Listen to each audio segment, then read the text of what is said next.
Hello everyone, and welcome to this VOR to VOR navigation tutorial.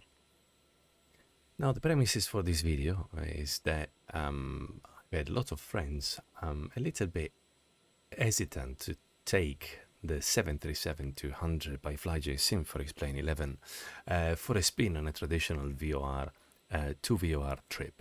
Now, truth is, there is an enormous amount of material out there explaining how to do VOR to VOR. So it definitely wasn't any particular need to create another one. But most videos out there are from, well, for real aviation. And the vast majority of everything I've seen is for small GA planes, so for low and slow, for general aviation plane. So slightly different when it comes to navigating VR to VR when you're 2, 3, 4, 5,000 feet above terrain and doing maybe 120 knots to when you're doing the same at 30,000 feet at Mach, well, decimal 7 something, 8 something. It's a completely different ballpark. It's a completely different thing. So this is only a tutorial from a point of view of a flight simmer who hasn't had any formal aviation training. So this is not by any stretch of imagination a professional tutorial. It's only a way to share with fellow simmers how to operate the way I do when it comes to planning and executing a flight VR to VR. Of course, needless to say, it's not for any real-world use in any way, shape, or form. I have a mix of knowledge of years of flight simming. I really enjoy flying old-school birds, and I did study quite a lot of material on old-school navigation, radio navigation, and etc. from real-world sources. But as I said, I don't know exactly what the rules were when VR to VR navigation was used in commercial aviation, because it has been quite a few decades since this has been done, so there isn't too much material on what exactly the procedures were. So sometimes we need to improvise a little bit. But I will be showing you the way that I found to work the best for me. Now, as I said, this is a bit of a tribute, let's say, to two fantastic birds, airplanes that FlyJSim has created, so the 737-200 and the 727. The way they're operated in terms of instruments and navigating is exactly identical. Now, of course, you always have a few different options. You have the option to use the standard, the default X-Plane FMS, which is not necessarily unrealistic because still operating 737s have all been retrofitted with more modern displays, BFDs and NDs, and flight management systems. But it isn't the fun way this plane was designed to be flown. You have as well the SIVA, so the inertial reference system, which allows you to input waypoints and with the inertial reference system to follow them. But again, I thought it would be more fun to do it just the very, very old school way. Now, VOR navigation, just a brief introduction on VOR navigation. Now, before the advent of GPS, so the global positioning system, we didn't have any computers following points created based on simple coordinates, and then we got there by talking to satellites. Now, the only way to navigate, apart from when it comes to general aviation, that reckoning and just orienting yourself with the features of the landscape, if we were talking about commercial airlines and instrumental flight conditions, we had to have a way of going about and going around the countries. Now, the only way this was possible, and this system is almost as old as commercial aviation itself, was with radio aids. So there were stations dotted around the landscape that would transmit radio signals and would guide planes around. Now, the two main mean of emitting radio signals, so the two main stations were VOR and NDBs. Now, VOR, which is a station that looks pretty much like this when you're on the ground, is the one that is most used for en route navigation. VOR stands for VHF, so very high frequency, omnidirectional range. And the NDB, the other navade, let's call it, is non-directional beacon. Now, there's quite a few differences in between the two. The main difference is that the VOR is used, as I said, mostly for en route navigation, has a range, it depends on the flight level at which you fly, the terrain, and etc. You need to have line of sight with the station to be able to capture the signal, which is a simple radio signal. And it has a range of up to 200 nautical miles. So by dotting many of these around the country, you could go hop from one to another and just navigate around and fly around. Now, the particular thing of the VOR station is that it emits a signal in a specific way, whereas the plane knows exactly where it is in relation to the station, but more importantly, it knows how to fly itself to the station.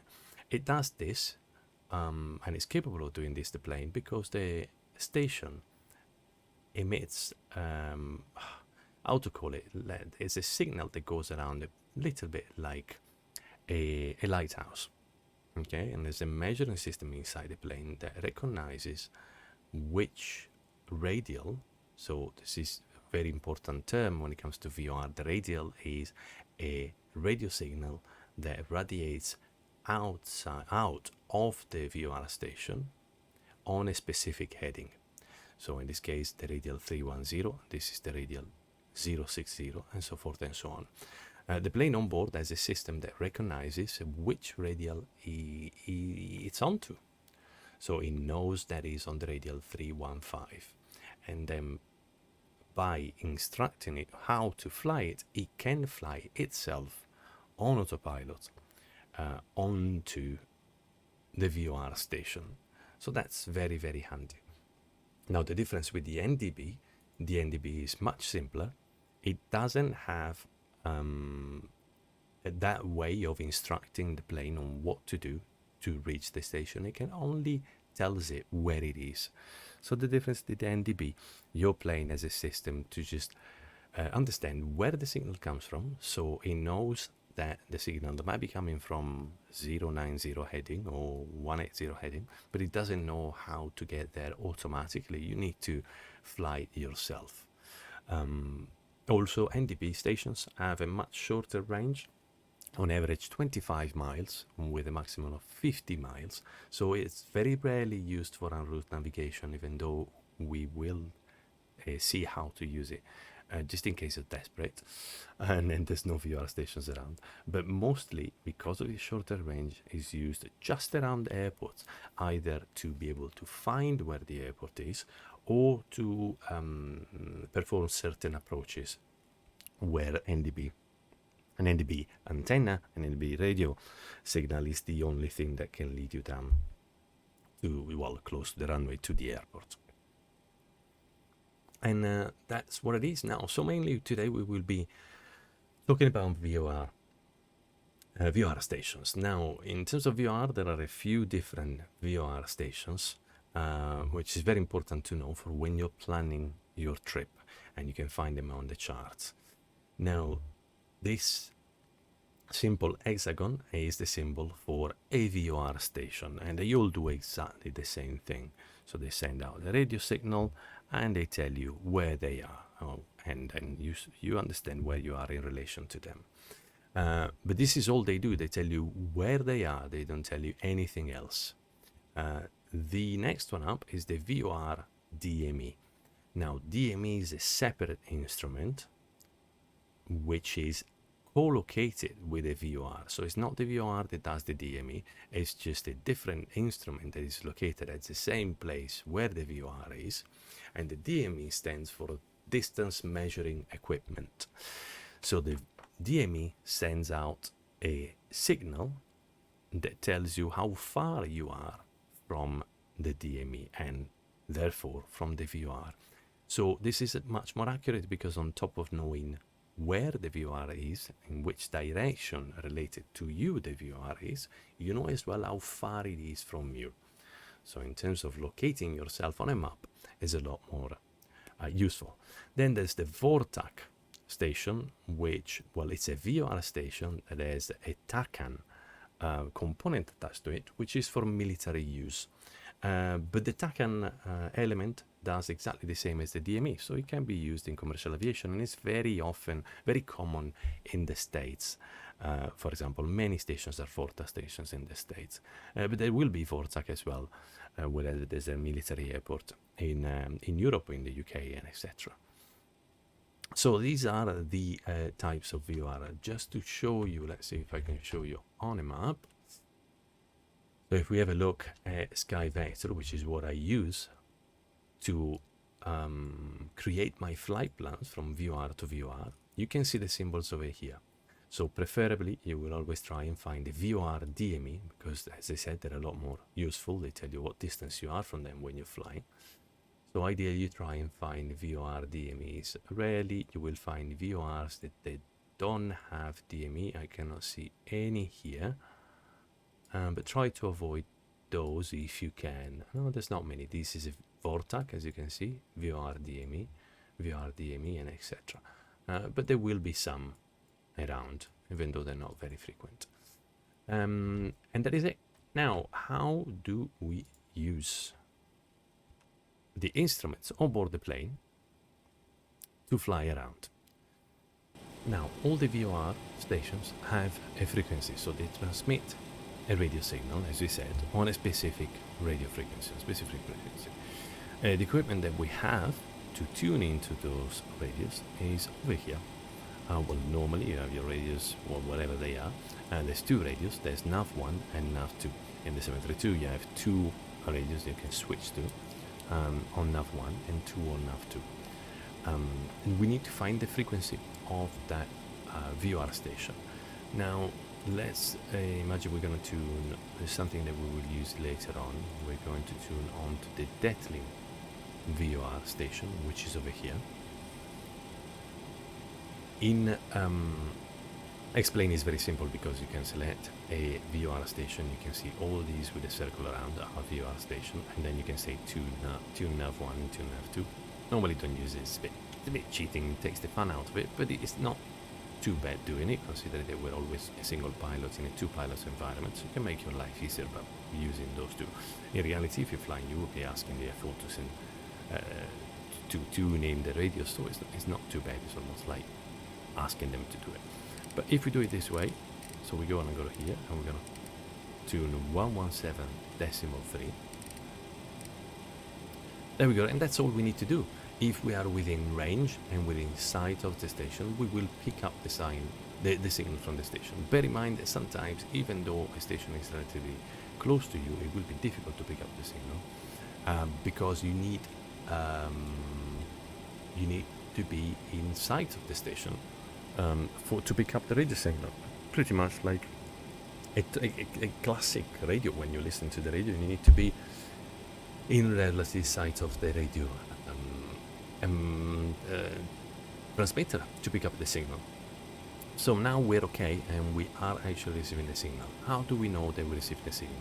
On nav1, we tuned the frequency 117.3. We know this worked in two ways. We talked about the DME, so distance measuring equipment. DME1 and Radio 1 give you details on this instrument over here and this instrument over here, and Radio 2 send the information to this. That's why it's on the right, nav2. If we tune it here, as you can see now, here there's no distance, over here, but if we put 117.3, it will pick up the signal and we'll give it a distance. For convenience, it tells us as well here the distance from the DME radio 2. So this is radio 1 and this is nav radio 2. So we know we're picking up the signal because otherwise this window will be blanked. So let's change the frequency. You'll see here it's blanked, so we're not picking up the signal. Another instrument is this one over here. This one can either receive from VOR stations or the NDB stations. Once it picks up the signals, now if it doesn't pick up any signal at all, the pointers will always be here at 090 degrees. It will always be facing this way, flat. If it picks up a signal, it will point at where the signal is. Now, 2 lines for nav radio 2, 1 line for nav radio 1. Now, let's retune nav radio 1, 117.3, you have 1 and 2, and both needles are now pointing at where that VOR station is. So now we know that we are in range, that we're picking up the signal, and we know what that radio station is, which is 073, I would say, roughly, degrees. And we know that's correct because that's 073, pretty much. Another way of knowing if it's the correct one is to go on the radio panel and activate the nav1 or nav2 switch, of course, and then you will start receiving a Morse signal. If you go on the actual charts on Navigraph, every VOR station has a 3-letter identifier, so in this case a Delta Echo Tango, and you have here the equivalent Morse code of those 3 letters. You can see beep, beep, beep, beep, beep, and that's what we are receiving, so we know that we're tuned on to the correct VOR station. It's very important because there's only a limited amount of frequencies, so there might be, you might be picking up a difference. If you're very far from a VOR, you might be picking up a wrong VOR and then you end up flying the wrong way, which is not what you want to do. Once you've identified and you're sure the Morse code is correct, you can turn this off. And that's it. So what these instruments tell us at the moment is that the station is 073 degrees from us at a distance of 32 miles. Now, how do we use it? This one is just to know where the station is. As we said, though, VOR station allows us to fly towards the station with automation, with the autopilot. And how do we do that? We're setting the course. What is a course? If we take back these rows, now the VOR station is here at the center. Any radio signal radiating out from the VOR is called a radial. So it's radiating, so it's called a radial. So all these radials are pointing at the heading they're going to, right? So this one is 060 away from the station, this is 130, this is 240, and etc. Now, what is a course? So here you can see course. The course is a reciprocal of a radial. What does it mean, a reciprocal? A reciprocal is the opposite of a radial. So 060, the reciprocal is 180 degrees away on the other side, which is 240. Calculating the reciprocal is something you'll have to do on a daily basis multiple times, so it's very important to learn how to do it. If you're not extremely good at straight math, adding or subtracting 180, the simple cheat way of doing it is called either -2 + 2 or +2 - 2. So that means that you add 2 digits to the first and then you deduct 2 digits for the second, or you do the opposite, or you do -2 + 2. So the first half of the rows up to 180, it's of course easier to add 2 and then remove 2. So if we have 020 + 2, 220, 220, -2, 200. So the reciprocal of 020 is 200. if you have 180, that you don't need to do math because you know the opposite is 0. And pretty much with 170, but if you really wanted to do it, 170 plus 2 is 370, minus 2 is 350. If you're on the second half, you do the opposite, you do minus 2 plus 2. So 290 minus 2, 090 plus 2, 110. And that's your reciprocal, and so forth and so on. So this is very important to know, because when you're flying, now normally, more often than not, you will be flying towards a VOR. So that's why you need a course. Okay, so you will be flying on the radial 230, let's say, or well, this plane, if it was to turn around now and fly on this radial, which is the radial 315, would be flying on a course of 135 because you want to fly towards the VOR station. So here on your panel you will set 135 and then you will follow that.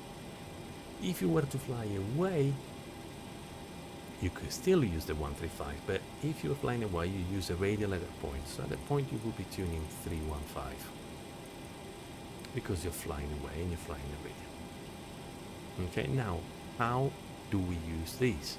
Well, first of all, we need to understand on which radial we are. And this one tells us already because it tells us the station is at 073. So it's 073 heading from where we are. So that means that we are, and you can read it here, on a 253 radial. Now, related to the station, we are on a 253 radial. And if we wanted to fly there, we would fly where the pointer is, which is 073. So what we would do, we would turn this one, the course, which spins this around, and does the same as this knob, it's the same identical thing. We will move this one to 073. And there we are. And here we could fly directly to the VOR station. This is everything we need to know. Now, this tells us in relation to the heading, so to the course that we selected, where the course we want to fly is. So let's say we had an instruction that tells us that now we need to fly to the VOR, to the Declan VOR, following the 260 radial. And we need to find out where we are in relation to the 260 radial. So first of all, we find the course, 260, the reciprocal is 080. We set this here, and this needle tells us where that course is, where that radial is. We knew we were here on a 253. So if we're flying towards the VOR, we know that the 260 is left of us, and this is what this is telling us. The radial, let's look at it here. So the radial 253 comes this way. The radial 260, of course, will be higher than where we are. It will be going pretty much this direction. So it is left of us, and this is what this instrument is telling us. At this point, we could just go and intercept that radial by turning towards it, by turning north, and then we would catch. Once we catch that radial, the needle will be moving to the center. But anyway, we'll see this more in practice later on.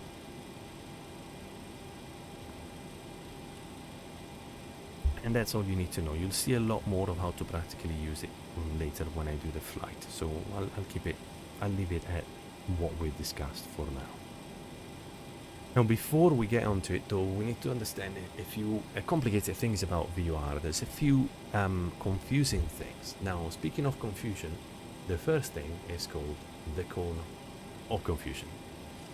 And it's exactly what it is. Now, as we said, the radio station emits a radio signal. The radio signal is focused pretty much horizontally and away from the station, but it cannot be 360 degrees. So above, directly above the station, there is an area that the radio signal does not reach because it's focused at the front, where you don't receive any radio signal, so any information. So your radios, your instruments here will go blank. And it's called confusion because as you approach the radio confusion, the instruments start acting a little bit crazy. They start swerving from one side to the other, and then you lose all the indications. Okay, the cone of confusion is, well, depends on the radio station, the navigate, and etc. But it is in between 40 and 50 degrees. So this cone has this line, which is pretty much either 40 to 50 degrees from the the vertical line departing from the station. Okay, so it is very important to know that, because as we approach the station, we know at a certain point we will lose signal, and the higher we are, because it's a 45 degrees radius, so I will generalize from now on and I will say 45 degrees, okay, even though it can be 40 or 50, but I will generalize and say 45 degrees. Because it's a 45 degrees line, the higher you are, the farther away from the station you will lose the signal. Okay, now we need to couple that though with another problem, which is called slant distance. As we said, attached to the radio there is a DME, so a distance measuring equipment that sends a signal to the plane based on how long it takes the plane knows how far it is from the station. Okay, but the signal travels in line of sight. It doesn't travel over the ground. So what happens, the signal always travels a diagonal line, which is, needless to say, as geometry tells us, longer than the straight distance over the ground. So when you are far from the station, the elevation, so the diagonal, is negligible. Of course, this is exaggerated because it's a small graph that I drew. But for example, at 20 miles away from the station, the actual distance your plane will sense and will tell you in this box, well, here it won't because there's no decimal, but in most planes it does, it will be 20.7, which isn't a big problem. Not 0.7 miles over 20 isn't a big problem, but it starts becoming a very big problem as you get closer. So at 10 miles from the station, your distance here will be 11.3. And now the distance will never get to zero because you are flying at a certain altitude. So if you're flying at the flight level of 320, for example, at 32,000 feet, once you're exactly on top of the station, you will be at 32,000 feet from the station.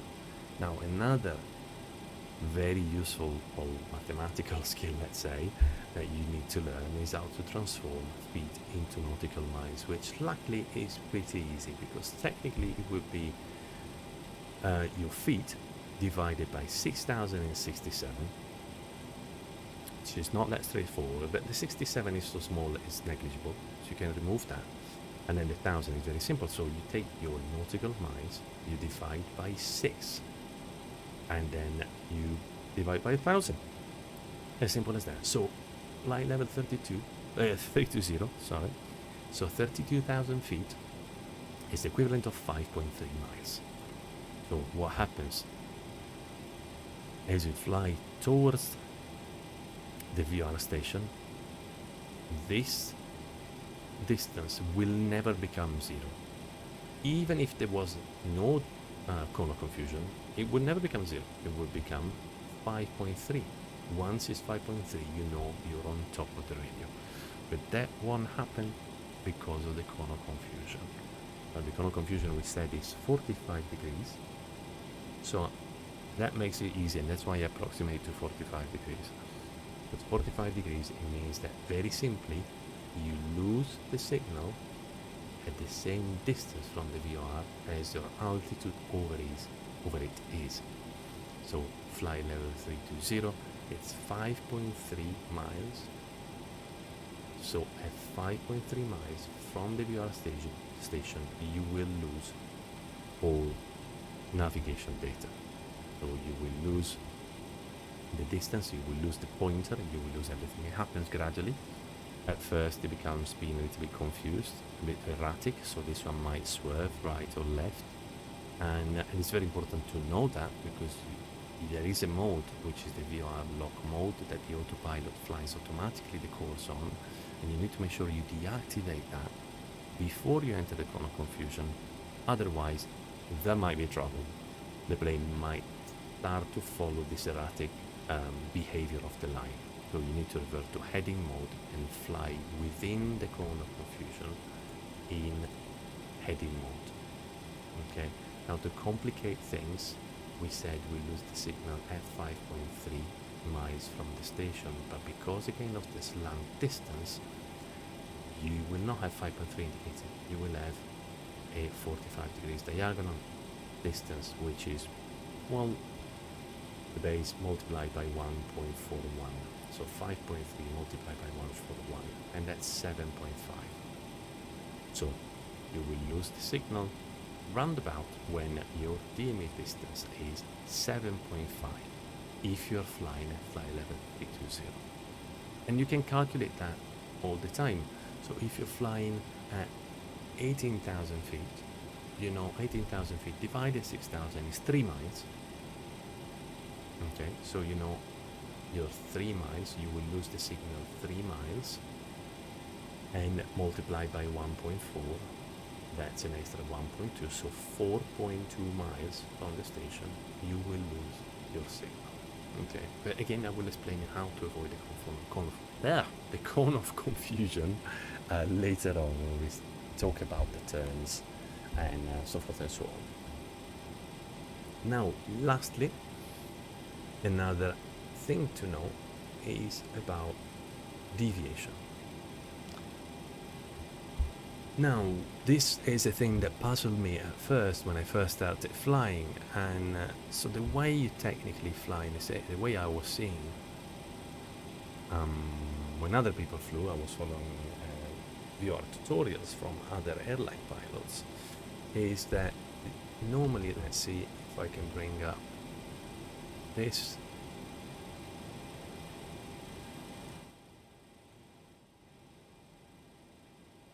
Managed to turn the volume down of the plane so you can hear a little bit better. So this is what I was talking about. So this is the chart. This is the way we would be flying our plan. Now, what I wanted to explain now is when you get an instruction how to fly from a VOR to another VOR, what you're normally given is a course. So the radial from the VOR station you live in, which is the course to the VOR station you're going to. Now here it gives us 341 degrees. But needless to say, this is an approximation. So it affects us in one particular way. If we have a look at this image over here, not this one, this one, that's what explains us the deviation. Now, that 341 on that map is being approximated because it's, well, very rarely will be exactly 341. Okay, it could be 340.7, 340.9, whatever, and then it's approximated to the next round number. So that means that if you fly, so let's pretend that 341 is this 90. If you fly exactly that instruction, that 090 away from this VOR, you will not get to the other VOR, right? Because there is an approximation. The approximation depends on how far the VORs are from each other, okay? So for 100 miles radius, for example, if we take a radial that radiates out for 100 miles, if you consider the entire circumference of that radial, that would be 628 miles. So each degree would be 1.74 miles. So if you're thinking about the map, if you're thinking about we are on the radial 253, the radial 252, just 1 degree up, if we were 100 miles away from the VOR, would be 1.7 miles north of us. That's quite a big variation. Now, because the approximation is never going to be a full degree, it will be at most half a degree, so the maximum deviation we will have will still be 0.87 miles, almost on 0.9 miles, which is still quite a lot. So in this case, this distance will be 0.8 miles. So the way we fly from VOR to VOR traditionally is to fly. Now here there's a line missing. Let's pretend we're coming from this side, this way. What we do initially, so we're flying, let's say, a course of 020 onto this VOR. The next instruction is to fly 090 away from the VOR. So we first fly on a 090 from this VOR here, and then when we're round about halfway, it doesn't really matter, it can be any point, but let's say halfway, we switch from a 090 from this VOR to a 090 to this VOR here. So we switch frequency, and at that point we will have a phenomenon where when we were flying away from this VOR, we had this line exactly in the middle. Once we switch radio, we might see that we are off track, and then we need to turn, and you will see the plane turning, and that's exactly what the plane is doing. It's moving from this 090, is turning to intercept the other 090 course in. So this will be a phenomenon that we will be observing later, and this one was just to explain you how and why that happens. Okay, now next one up, we look at how to switch from one VOR to another. Now, in order to do that, we need to consider two aspects. We need to consider that we want to stay out of the cone of confusion if we can, and if we really need the radio signal, and then that we need to fly at an intercept heading that allows us to capture that line, that course. Now, the majority of videos, tutorial that you find on VORs, as I said, are on general aviation planes that go very, very slow. So they suggest you normally to do intercept of 45 degrees.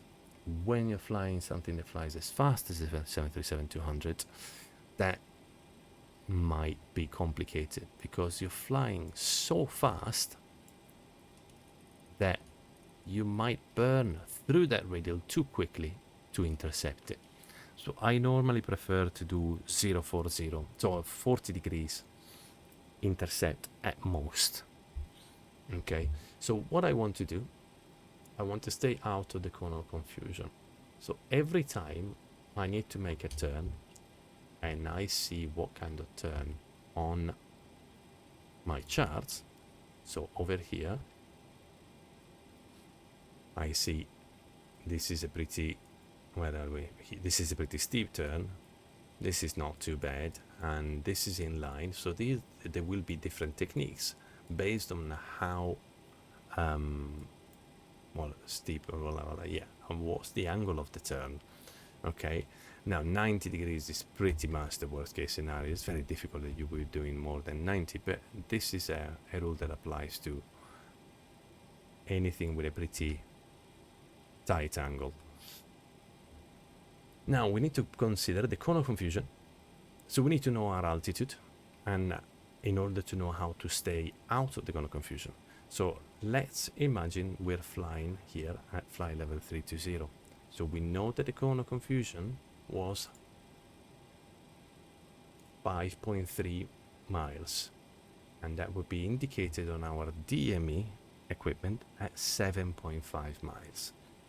So a 90-degree turn, we know that the cone of confusion will be at an indicated distance of 7.5. So what I normally do, I calculate the cone of confusion, which is 5.3 if I'm flying at flight level 320, and I double that.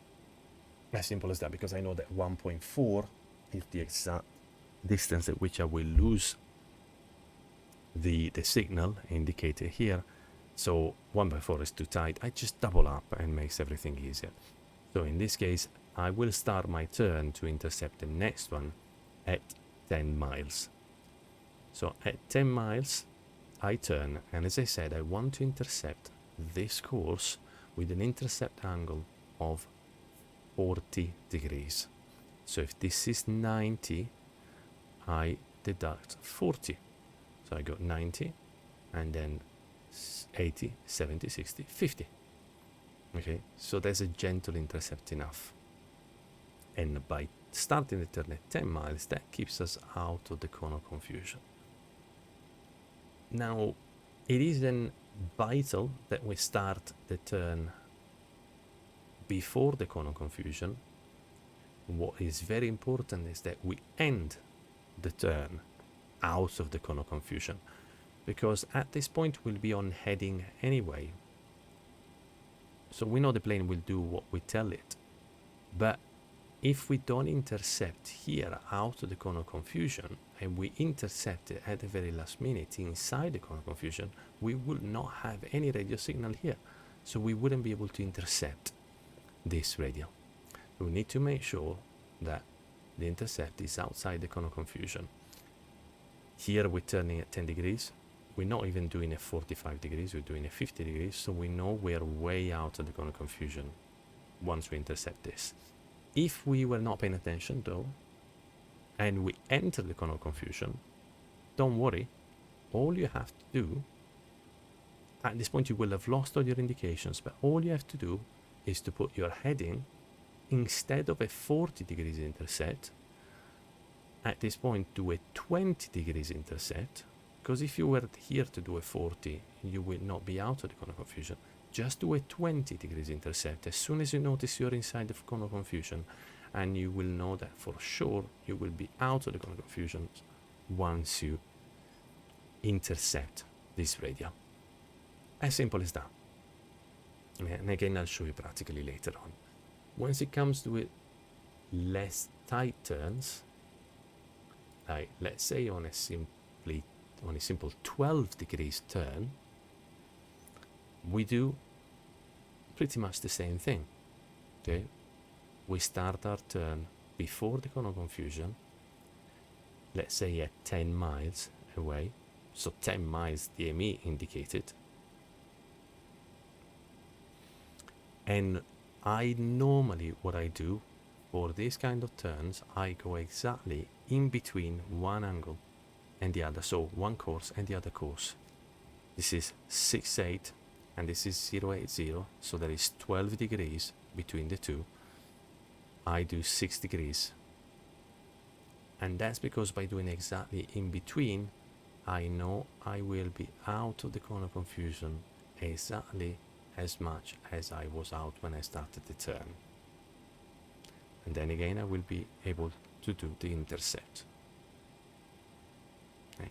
Another way you can do this, if you don't want to calculate all this and etc., is to tune, instead of doing the radial out of this station, so something that could potentially be within the cone of confusion, you can do directly the course in to the other VOR station, because that will not have cone of confusion over here. That will radiate all the way past this one. So as you can see here, if I was to come in from the south and I wanted to avoid the problem of the cone of confusion altogether, what I could do as I approach here, I keep going on heading, and then instead of intercepting the radial out, I just tune on this VOR, I set the course, and then I'll go and intercept the course. That takes away the problem of the cone of confusion. It isn't something that you can do willy-nilly anyway on a 90 degrees turn, because you will still need to do an intercept of less than 40 degrees, so you will still need to make a turn here. But you could potentially do it on anything less than 40 degrees. We said that we're okay to intercept the course at anything up to 40 degrees. So you could potentially to do this, especially if this one was relatively close, you could directly, as you're flying here, before entering the cone of confusion, you set the heading that you're traveling to, so you don't risk the plane swerving because it loses signal. You set heading, then you set this VOR in your radio, the 080 course, and you just go and intercept in flight. Now, it's very confusing. I've talked about a lot of very confusing things, but well, you can go over them as many times as you like. But before doing that, see them in practice, because it's a lot easier to understand them in practice. Now, for the next part of this video, I will show you how to set your plan and to prepare your plan VOR to VOR, because of course there is no way that Simbrief or any other, I'm online, I cannot talk for any other, but as far as I know, there's no flight plan generators that make you fly VOR to VOR, but I'm sure that there will be some out there, but I use mostly Simbrief, so I need to do that manually.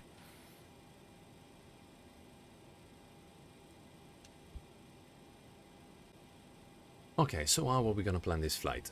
We'll do that in Simbrief, as I said. So we are on Simbrief over here.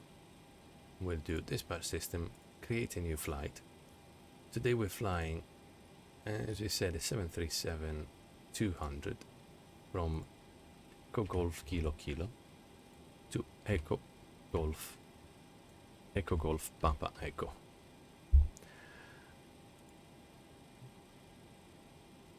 Now, once we do that, it will suggest us this routing. So what do? We press onto SkyVector, and that will show us the routing onto SkyVector. And then we want to load it onto Navigraph. Because we want to use, well, nowadays there's rarely SID. So departure procedures that work only on traditional nav aids. So if we don't want to vector ourselves and we want to do a full SID following VORs and NDBs and whatnot, which is a lot more fun, we need to check that into Navigraph. So at this point we generate the flight,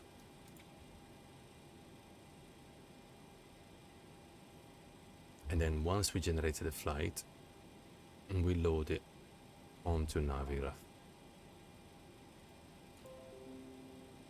So let's get Navigraph. At this point we do flights, new flight from Simbrief, and we do this. Now this will be a perfectly acceptable SID, because if we pick up the charts of Gatwick, it's using LAM6 mic, so which will be over here.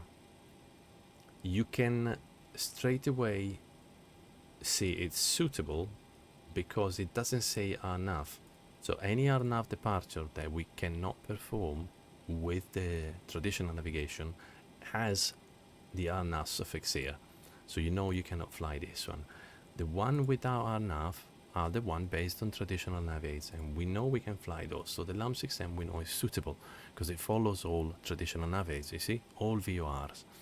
What I wanted to do today is a bit more unusual, and it's called the Kenneth 3 Papa departure. It follows a radial from a distant VOR here, and then it intercepts another radial out of Southampton, and then another one from Goodwood. So it's quite complicated enough, and it's quite good practice with a tight turn initially, with the DME range from the localizer. Is a lot of fun, this one. So we want to change that. Now we know that Kenneth ends at Kenneth, so what we need to do, we need to change our plan on Simbrief. Okay, so what we're first going to do, we edit the flight, we come here and we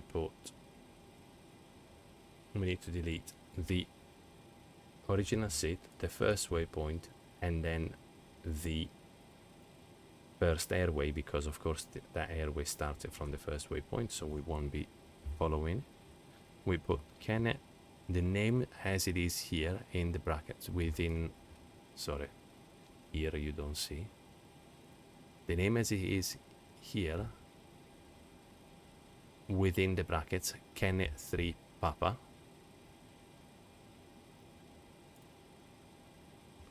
Onto Navigraph. So Kennet 3 Papa to Kennet, and that's it. Now we check it. Yeah, that's invalid for 26 left. We're gonna use 08 right, and that's valid. Now we re-click SkyVector, and at this point it's showing us a different star, a different SID. Now once you have that, you basically can, well, either delete everything in the middle, and then, so what you could do, you could delete everything, just keep your Kennet, which is the end of your SID, delete everything else, and then you can just decide, you can see a straight line up to Inverness, and you can adjust it on the way. So we said that we want VORs that are not too close to each other, and they can be around 100 miles from each other. So what you do, all you do is you drag the line, you drop it onto a VOR, and then you select the VOR as a navid. This is 92 miles, and then you can get another one here, drop it and select. That's 158. We know we're gonna be okay because we can fly, well, 80 miles away on this radial and 80 miles in to the course to Talla. And then, well, you need to find out the procedure to arrive at the airport. I know it's from the Glasgow VOR, so you will plan that, and that's a very simple way of doing it, and that's how you do it. You just go around the map, select VORs, remember to look for the VOR DMEs, the one with a square around the hexagon, and then you're okay. You can do it any way you like it.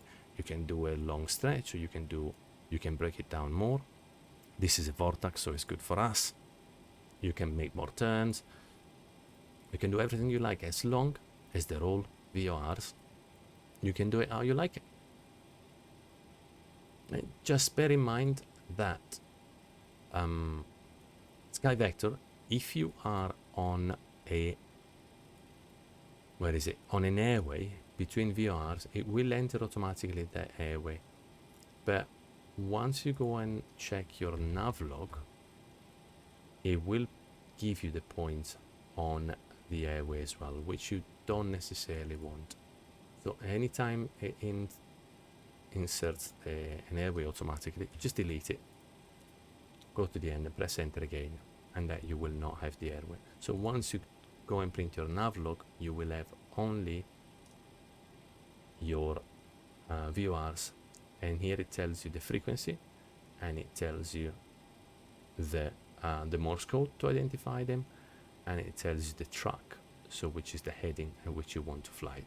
I normally just do it from here, which is simpler for me. Now I have, nevertheless, I didn't save it. But anyway, mine was slightly different. So I was going to, because I wanted a few turns to show you how to make turns. So I was going to Daventry, and then to Trent, and then to Trent I was going to an NDB, just to show you quickly how to fly an NDB.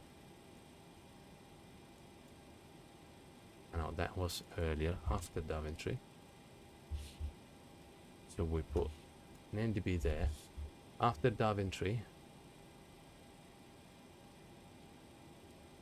we were going directly to Talla, which is up in Scotland.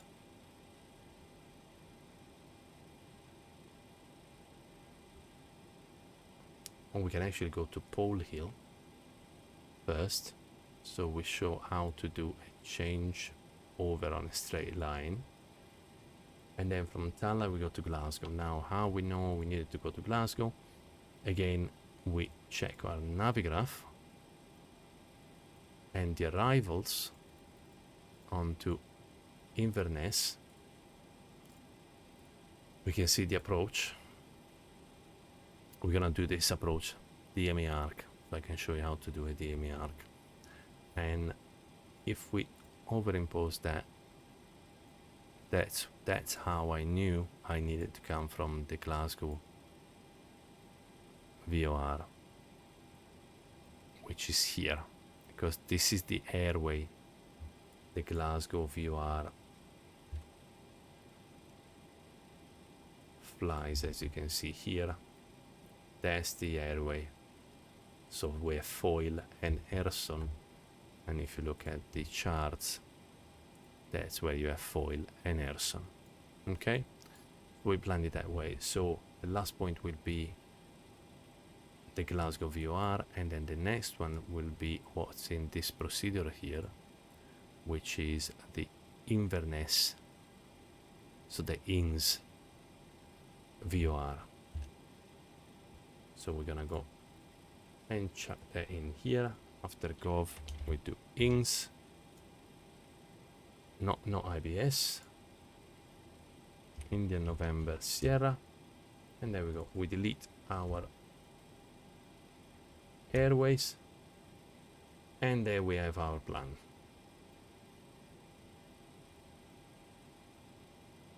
Perfect. If we do navlog at this point, we have all our nav aids over here, and this is actually very useful because at a glance you have all the frequencies and etc.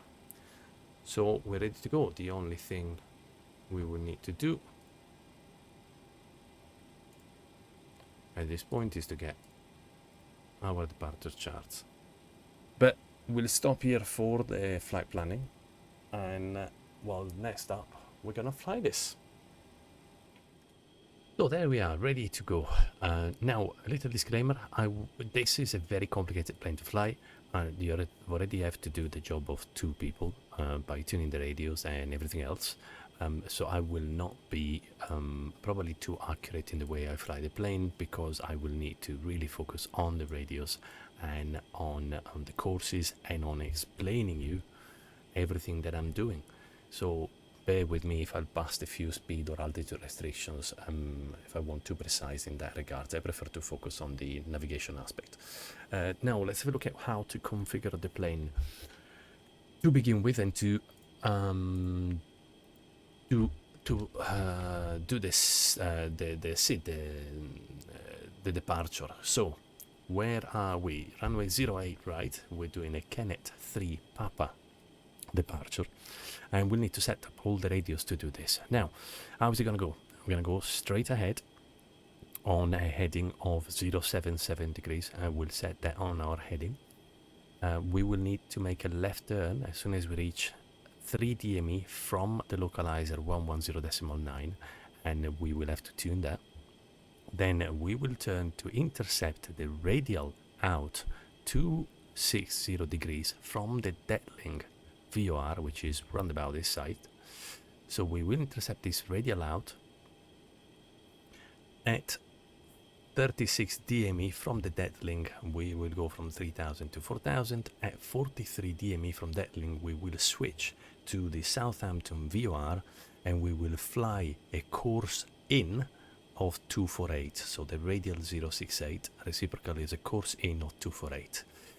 At 20 miles from the Southampton VOR, we will then turn and intercept a radial out 327 from the Goodwood VOR, and then we will get all the way to Kenneth, which is at 47.9 DME from Goodwood, and at that point we will resume our navigation. And so we need to set all these up. Also, I have prepared the plan. So let's see, VOR Navigation, the flight plan. This has been taken from, I hope it's visible enough, this has been taken from directly from SkyVector. So what are we gonna do? This one, I cannot make this window any smaller than that. It's fine, we're gonna leave it there on the side. So what I've done, just to show you briefly, there is one thing really that I cannot wrap my head around, and I'll show you here. Now, SkyVector, when we go onto the plan that we planned earlier, it gives you all these bits and bobs. So you could potentially just follow from here. I just wanted to have something printed.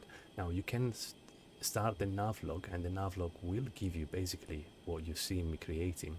But there's a lot of extra information because this is more for GA plane, taking into consideration that you're flying VOR to VOR, but on a heading. So on a small plane that cannot keep the course itself, so the VOR mode itself. So there's all wind variations and magnetic variations, so you don't need any of that. So what I've basically done, I just took this one that gives me all the frequencies, and I've added next to it all these headings. Well, these courses actually. Okay, so it doesn't consider any wind and etc. As simple as that. So get rid of this. Now let's bring up that. This one, we'll have it ready. Let's bring up this one and set up the plane to do this. Okay, now first thing, 077 degrees. So heading of 077, we'll put it there. That's the first thing. We need the localizer 110.9, and we're gonna put it on nav 2. 110.9. From this one we will need only and exclusively the DME, the distance, so we know we need to start the turn when we have 3 DME here. At the moment it isn't tuned in, it doesn't get the signal. You can see the needle is pointing to the right, is flat, so it's not picking up the signal, but once we depart and we start climbing, it will pick up the signal. So that's okay. Then we need the Detling VOR. We need it on nav 1 because that's the first VOR we're gonna need. So we can tune it already, 117.3, with a course of 260. 260. There we are. It makes sense. It's ahead of us, slightly to the left, and we know that. And it's at 32 miles, which makes sense because this is 36 and we are 32 miles. Then the next one up is going to be the Southampton VOR, so 113.35. We'll put it there, 113.35, and we put it as a second on nav 2, so we can check whether that's picked up already. It's not picking up, but it's fine. It's still far. We'll pick it up later. We'll stay on 110.9 for the first turn now. And then the course of 113.35 is going to be 248.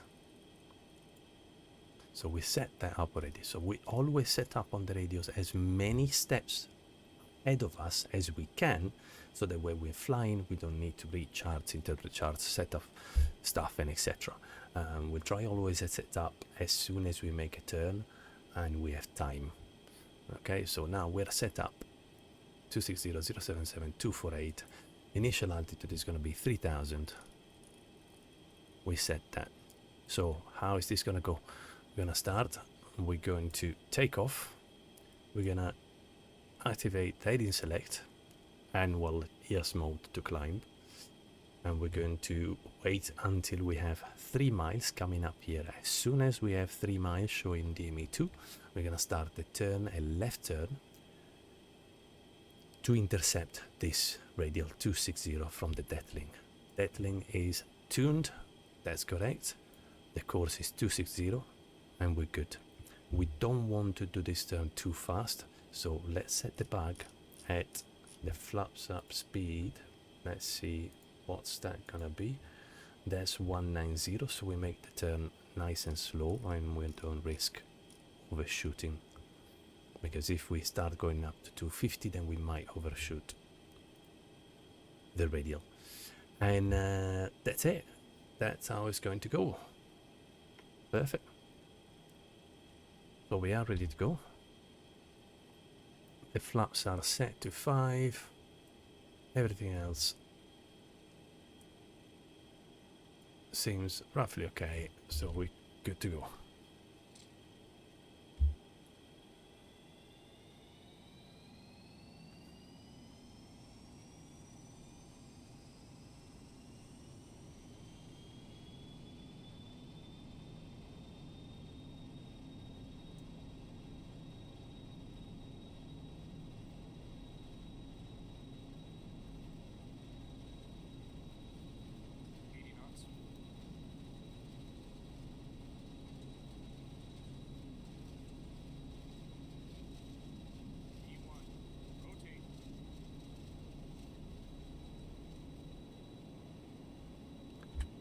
Positive rate, gear up.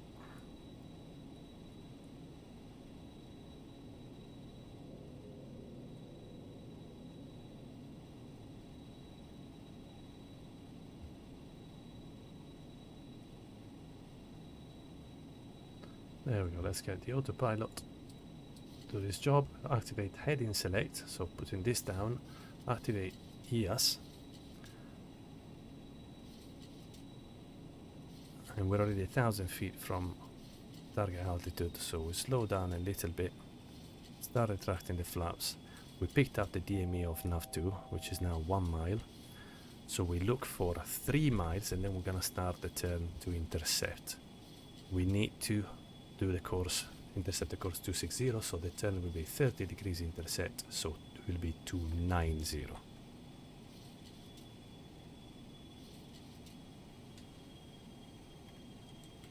Waiting for 3 miles. 3 miles, left turn, 290.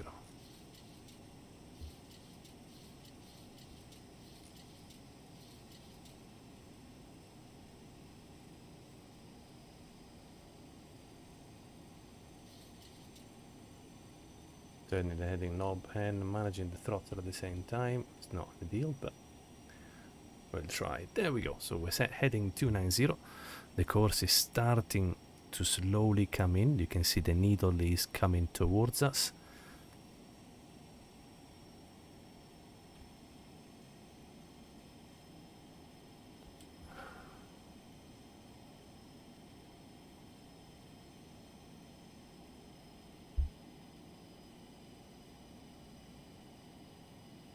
There we go. We don't activate the VOR lock function of the autopilot too early, otherwise it might swerve right to go and capture that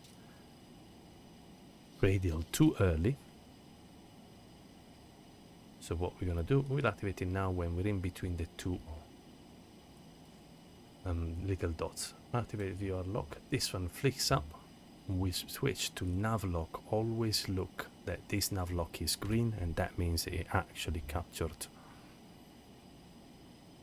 the VOR. Otherwise it might stay orange and it might stay in heading green, which you don't want. On the left you have the flight directors. It doesn't matter. This is just what the flight director is commanding. If you were to maintain heading, like this, in this case, which is this left knob, this does nothing apart from commanding the flight directors, which we don't particularly need when we're on autopilot, so we could put it off directly so we avoid confusion.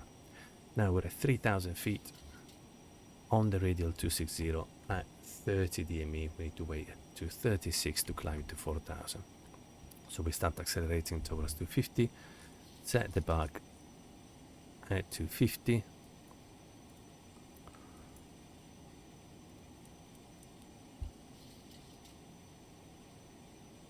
And we're good. So let's set up for the next step, which we had already done. The next step, so we need to switch to 113.35. So over here we can monitor what's happening. Let's do that. So we can set this view. Okay, so we're nearly ready to intercept already the other course, because that's here, so we're very close to it. It's slightly to our right. Also, we're ever so slightly right of that course. So see if we can set this view up as well. Perfect, fantastic. So next step, as we said, we climb at 3060 ME. We will climb to 4,000. So let's set 4,000. 3060 ME coming up now. We're about 250, so we're good. We now switch to EAS. Give it a little juice. Not too much, it's only 1,000 feet to climb, so we don't want to go at much more than 1,000 feet per minute. So we use the throttle to set that climb. And now we're looking for 43, but it doesn't really matter the 43, we can just look here and see when we're nearly there. So what we're going to do, because we're very close to that turn, we synchronize the heading bug to where we're going now, which means putting this yellow triangle here exactly in line with this needle over here. So at this point, if we revert to heading, I'm gonna keep that heading a little bit to the left. Now we go onto our radio. We switch this to 113.35. We match the course that we preset here, 248. And since we are already on intercept, we activate the VOR lock. And we capture that. So now we are on a course 248 to the Southampton VOR. Good habit, as soon as you switch, then prepare the next move. So the next move is going to be 114.75. So we'll set it here, 114.75, and we set it here, 114.75. This one we switch it already, so we check that we are picking up the signal from that VOR. We can do what we said before, so you can listen to the identifier. nav2.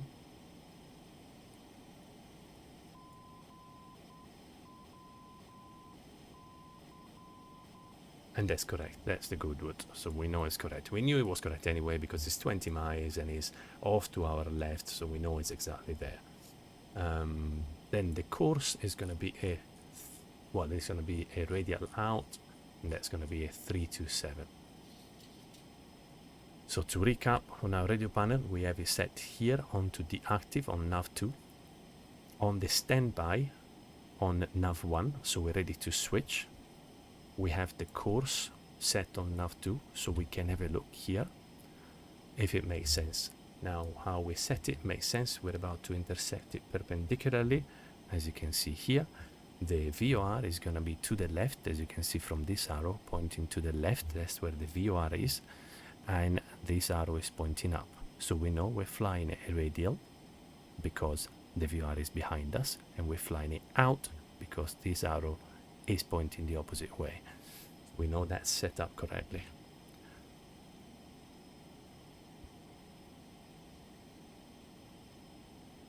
I have a little bit of stutter and I don't know what is causing it, but we'll try and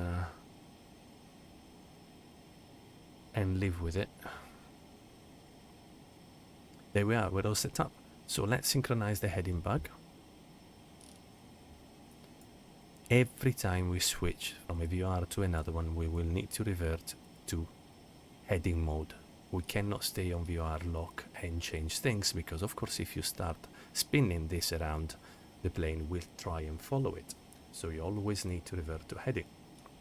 Okay, so synchronize the heading. A little trick. The heading will never be perfectly synchronized. Well, it's very difficult that it will be perfectly synchronized, so we'll be either go a little bit right or a little bit left. Bear in mind where you need to make the turn and err for the side of, well, on the side of the turn. So here, I don't know if it's perfectly centered. I just give it one extra to the right, and that's it. So I'm gonna start turning. But here is different because this is gonna be an intercept. This is a pretty tight turn. So we need to intercept a 327 at, let's do a 30 degrees, which is a bit safer intercept. So we'll turn towards 297. There is no problem with the cone of confusion here. We're not trying to avoid the cone of confusion. We're just intercepting at a decent angle at 30 degrees, because such a tight angle here, we will be overshooting. Because this line would be coming towards us too fast to make the turn. So we're at 20 DME, so they start the turn towards 297. There we go.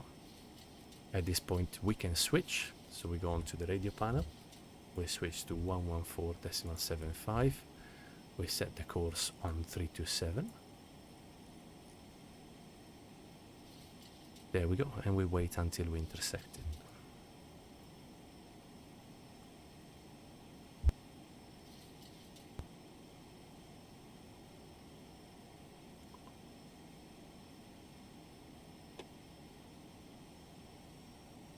It's starting to come in. You can see the needle starting to come in. As we said, we're going to wait until it's here, in between these two dots.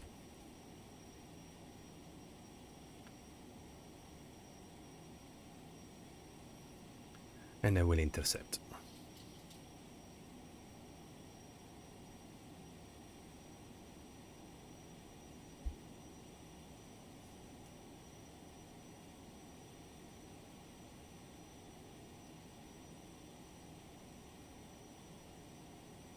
Round about there, we're good. Let's switch to VOR lock. We have nav lock green here. It's not turning. This VOR lock has a weird capture, but it will pick it up.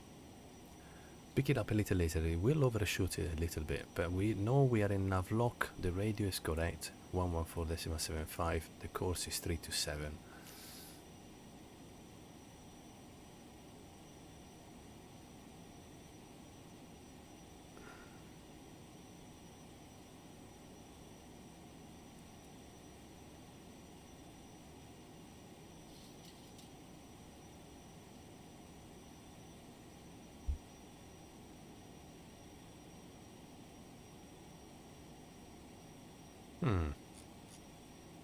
This is weird, but anyway, let's see if we can go and catch it.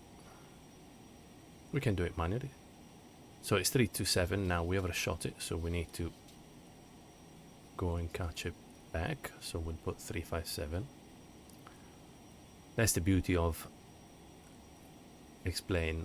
Sometimes it does things that are slightly odd. But it's slow. You can always fly manually.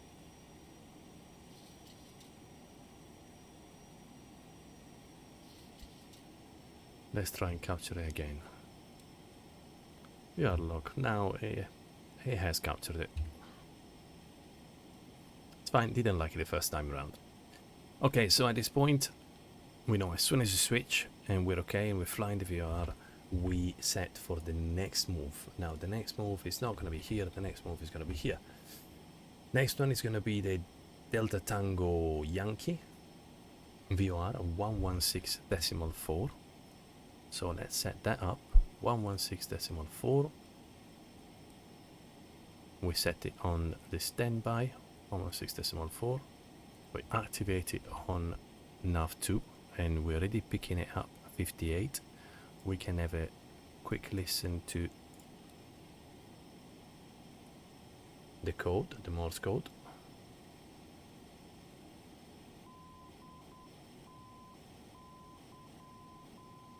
That's correct. That goes off. The course is going to be a course of 18. So 018. And that's all set up. And we're good to go. Now, let's climb to 26,000 feet, which is our cruise altitude. Revert to EAS. Give it some power.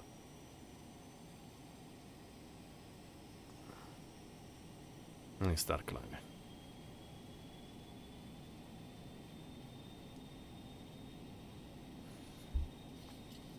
Okay, now what we're looking for is 48 DME.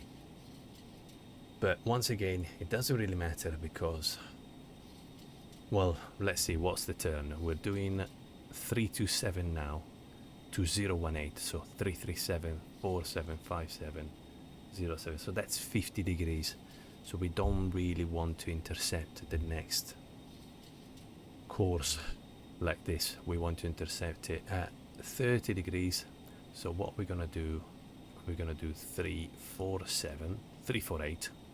So 358, 008, 018. So this is a 30 degrees intercept. This, as a double check-in, let's say, should always be in between these two. 327, and then another little bit, and then 30 degrees. So it's already tuned on nav2, so we see this is what we're gonna do.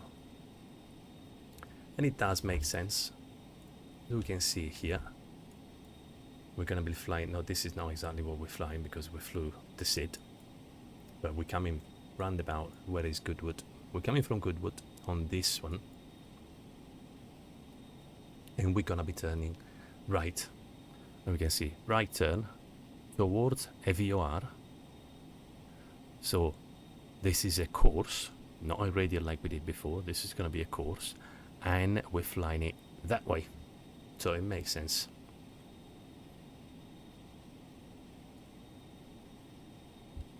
Perfect. Above 10,000, you can start to accelerate.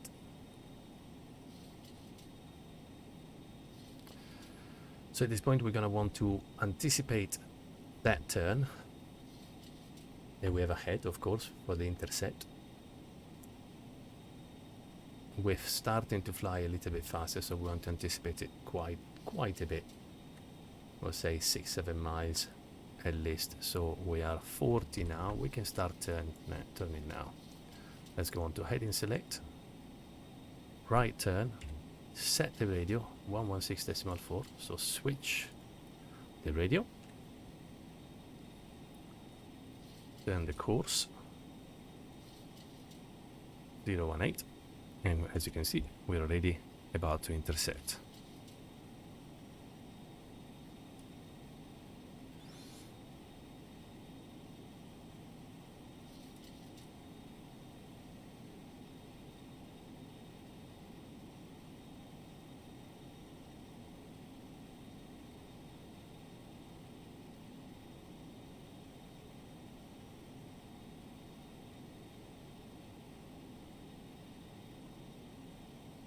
Let's switch to VOR.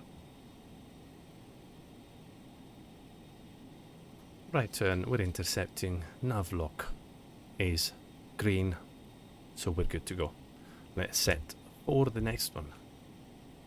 Now the next one, I'm going to show you an NDB. As I said, NDB is not really used for en route navigation. You might have to use it very rarely in certain parts of the world where the nav aids are so scarce, like in the north of Canada or other places like that, where you have very few options. But as we said, NDBs, they have such a short range, at most 50 miles, that it doesn't really make any sense using them. But I'll show you how to deal with it, because this needle will be useless. You will only need to use this one over here on the left, and I'll just show you how to use it, because it will be something you need to use for certain approaches or certain starts and SID on the 737-200. Very useful to know how to deal with it. So this one will need to tune it. So this is 383. Your ADF one is here. So I've already tuned it, 383. And then the second one, very handy, it's all the way back here on the overhead, 383. So that's all tuned in. Now the next one we're going to need is the next VOR after that. It's going to be 115.7. So let's prepare that one. 115.7. Can activate it on nav2, and we can put it on standby on nav1. The course is going to be where we will fly it on an NDB out from the NDB. So technically we won't need it, but just in case we do need it, we'll set it there, and then we'll be a 320.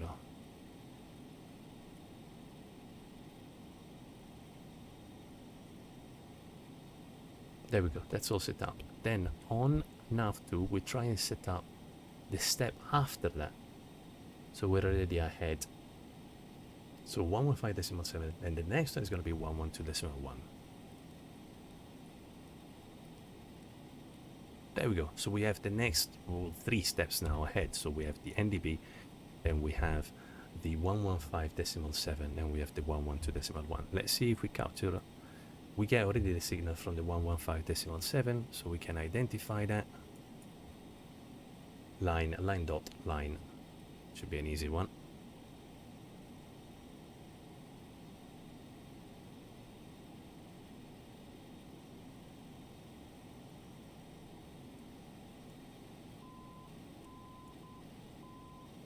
We get it. I don't know if you hear it. I put noise of the sounds of the plane down, because there's a lot of explaining.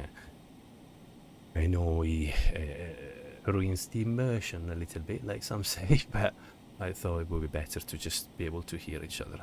Well, not hear each other. You hearing me? Can't hear you, unfortunately.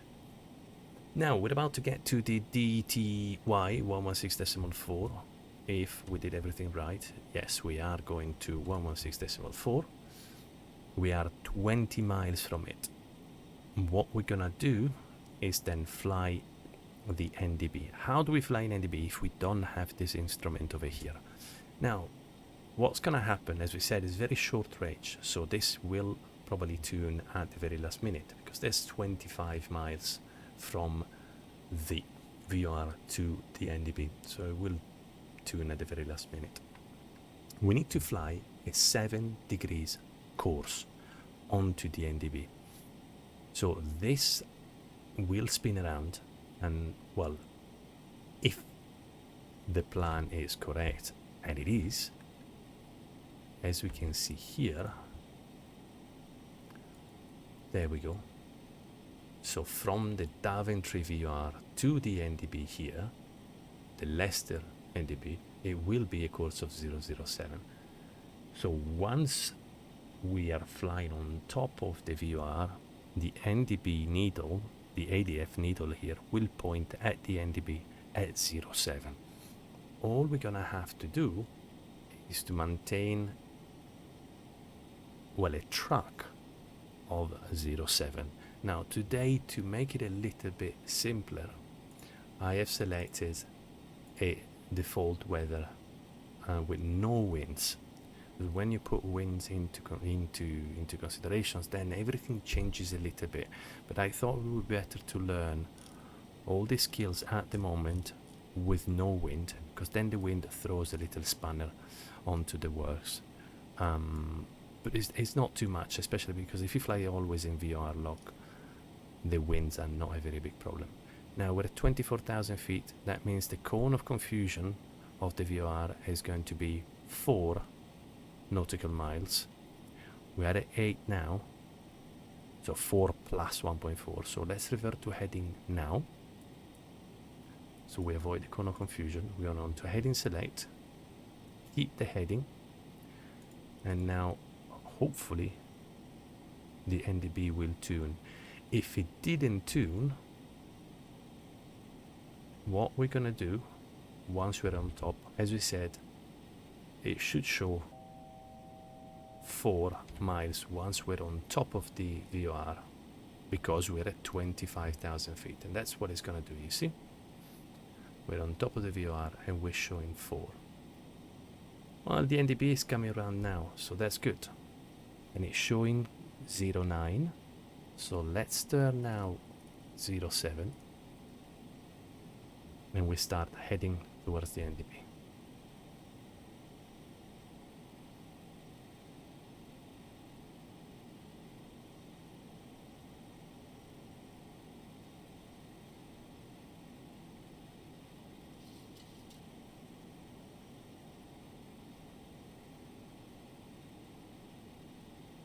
Now let's have a look at what they call push the head and pull the tail.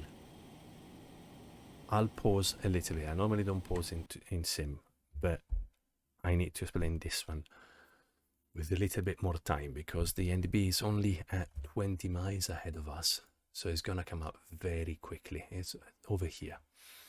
Now you will have heard the phrase push the head and pull the tail. That's how you fly an NDB. Now this is the head of the needle, this is the tail. Okay. Now when you're flying a course to an NDB, you are aligning your heading, which is this gray, let's say this green dot. This green dot is your current heading. This one is fixed, the disk spins, so this is our current heading. Okay, when you're flying a course to the NDB, your heading will need to align with the head of the needle. Now, this is when there is no wind. If you have crosswind, you're not flying a heading, so the 07 course to the NDB is not a heading. It's the track that the plane is flying. If you have a strong crosswind, let's say you have a crosswind coming from the left, that will push the plane to the right. So if you maintain a heading of 07, you will not stay on course because the wind will blow you to the right. So in that case, you will need to maintain a heading left of the needle in order to maintain that course.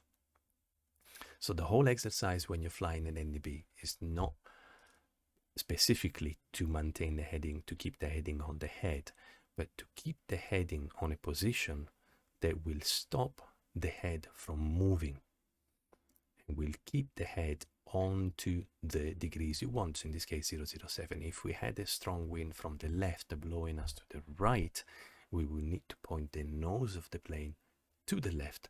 So if we had a strong wind, we might need to put the heading on 350 to fly a track of 007. Okay, and now we're gonna see how it is without wind. So it's a little bit easier.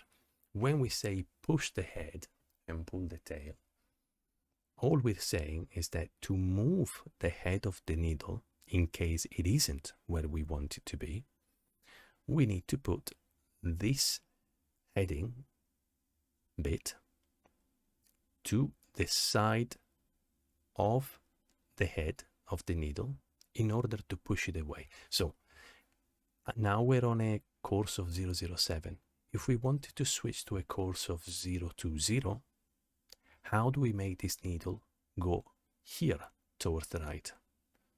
Well, we do that by putting the heading bug on this side.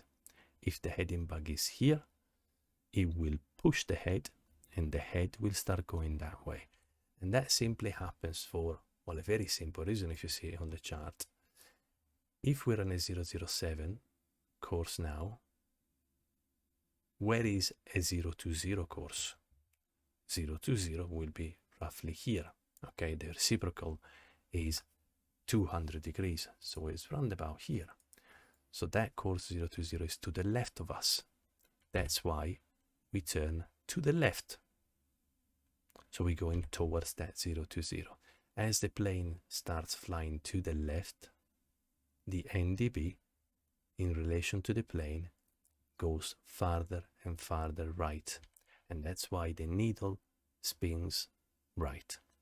That's what we mean by pushing the head. So let's imagine we want to do, well, since the turn there will be left, let's do the opposite. Let's say we want to, now we're on a 007, let's say we want to go on a course of 000. Okay, so we want the needle to come here. How do we do that? To push the head, we need to put the heading bug to the right of it. So we're now on a heading of 007.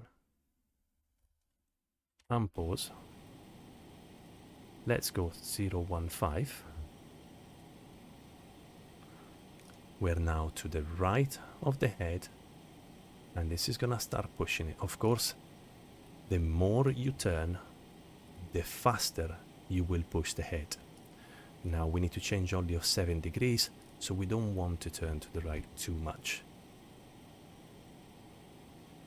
It's still a bit slow, so we can increase a little bit.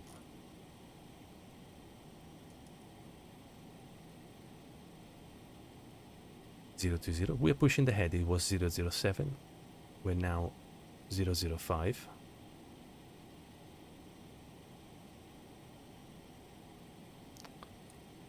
Zero 04, and that's because we are approaching that 000 course. 03, 2.5, 2. Let's start bringing it back in.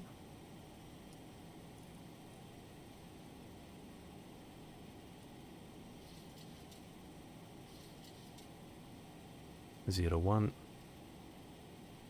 0 0, and we might overdid it just a little bit. We're on a course of 359. Okay, so let's make sure we match that, otherwise it will keep spinning if the head, well, if the heading is right of the head. So let's do 359 or even a 358. And that's it. Now bear in mind that the closer you are to the NDB, the faster the needle will move. At a certain point, it will start moving regardless of what you do. Do not chase the needle. If it starts to be difficult to keep up with the needle, it means that you're so close that there's no point in turning. Just keep your heading roughly as it is, and at a certain point it will be so fast that it will spin, and that's when you know you've passed the NDB. Now what we know, the next turn is gonna have to be 320. So let's wait for that needle to spin quickly.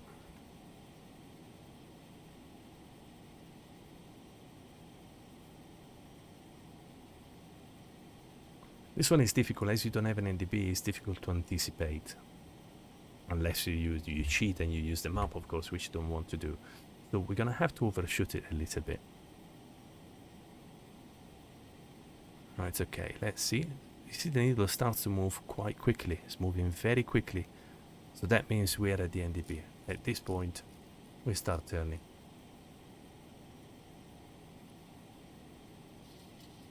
There we are. It spun all the way around. So we know now the NDB is behind us.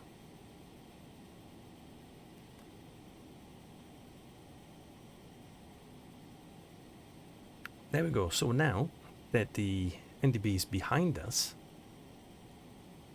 we're flying a radial out. So for the course, we were following the push the head rule. Now we don't have the head, we have the tail. So now we need to pull the tail. And how do we pull the tail? We do exactly the opposite as what we've done before. So I pause a little bit again. Now if you look at the map, a 320 from here, of course, because we overshot it slightly, the 320 will be to our left. And we know that because at the moment, it is actually showing us a 335. So 320 is here, we're actually on a 335.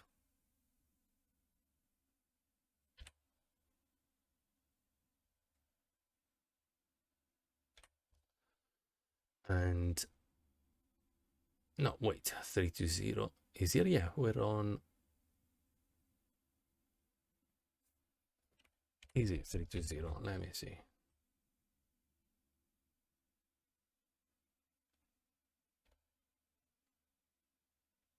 Yeah, 320. Okay, it's 320. The reciprocal is minus 200 plus 20, so 120, 140. Okay, so we need to be at 140, which is over here.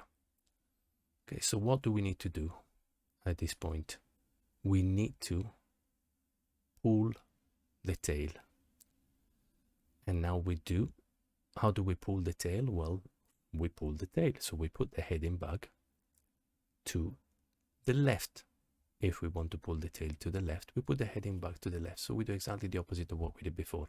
Before, in this case, we would have been pushing the head away from us. But because this is the tail and not the head, we are pulling the tail towards us. Well, we are pushing the head as well because we are on this half of the needle. So we are pushing the head and pulling the tail at the same time. So what we're going to want to do, we want to make a left turn.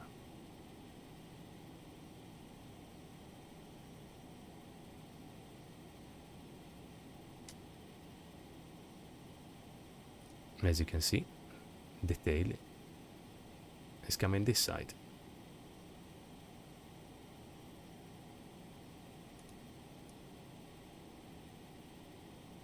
It's now 327.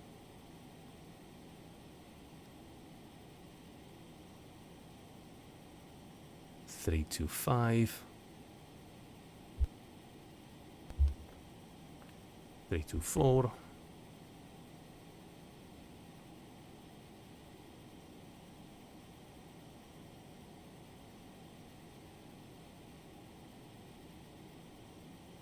322, and let's go 320. Now let's tune on to the TNT VOR, which is the next step, 115.7. We had prepared it here. We're flying a course in of 320. So we should be round about there. If we're tracking the NDB correctly. There we go, you can see. The tail is on 320, the head is on 140, and the VOR matches that. We are flying away from the NDB and we're flying into the VOR. So that's all going according to plan. So we keep on this heading. The tail is staying on 320, we are correctly on course. The next step is going to be, as we said, flying away from the TNT at 341. So we preset there of 341. The next one is Pole Hill. So now what do? We're gonna have a cone of confusion there. Let's have a look. We're now flying towards here and we need to fly 341 out. This is only 44 miles. So here what we're gonna do, if you have long distances, as we said, because of the deviation of the course, what we normally want to do is get to the VOR on a course to the VOR, then switch to the course out, to the radial out from the VOR, go roughly halfway to the next VOR and then switch frequency and start flying towards that VOR. But it's only 44 miles, so we can simply, instead of flying a radial out this VOR, we can start directly flying a course into Pole Hill. So let's set up for that. Pole Hill is 111.2. Let's start switching 112.1, and we fly the 341. It's only a 20 degrees difference. So Pole Hill 341, 112.1, 112.1 is active. There we go, we're intercepting it now. So let's switch to VOR localizer, and we are catching that. Perfect. So at this point we are flying, we are here and we are flying the course 341 into Pole Hill. So let's set up for the next step. We're 44 miles away from there.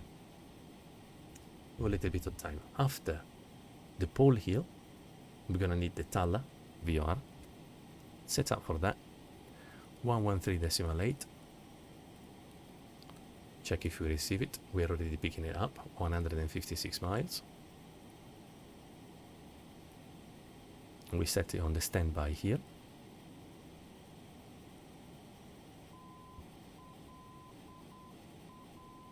That's correct. That's the Morse code of Talla, so we know we have the correct one. I switch these needles from ADF, so from the NDB, to the VOR. Now these VORs are two different VORs, but because they are in line, you see one is 341 and one is 39, pretty much. You see there's a tiny little difference between the two. The VOR1 is pointing slightly to the right, and VOR2 is pointing slightly to the left, and we know we have a left turn of 2 degrees. So that's correct. One is at 36 miles from us, one is 150, and that matches the information that we have here.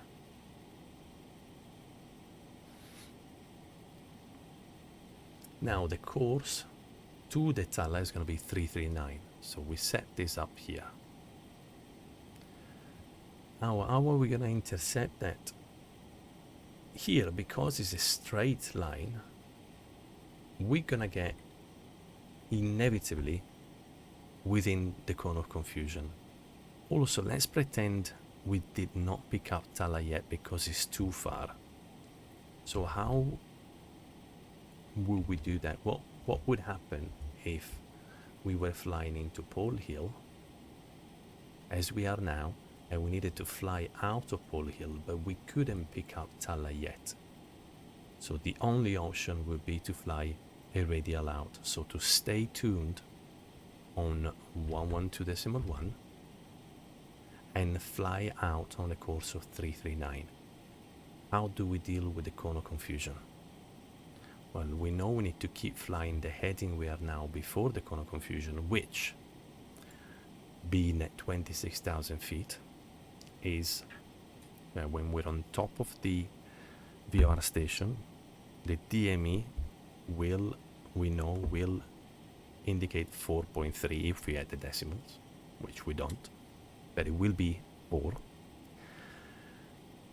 We multiply that by 2, so 4.3, we say 9, give it an extra mile for good measure, and that's when we want to revert to heading, so we don't get within the cone of confusion into VOR lock mode. So let's start setting a heading that will keep us going where we're going now, say a little bit to the left.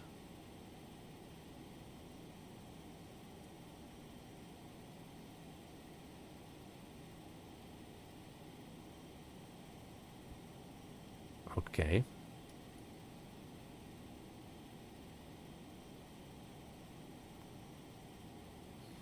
Here making a turn will be very complicated.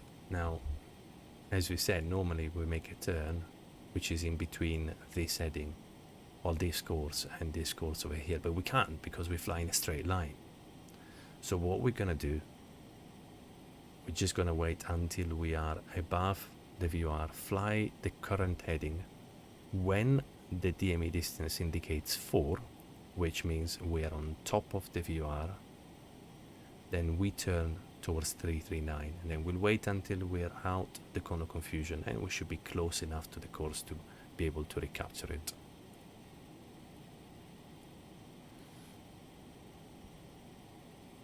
Keep setting the heading back. Should be now 341 or 340. That should work.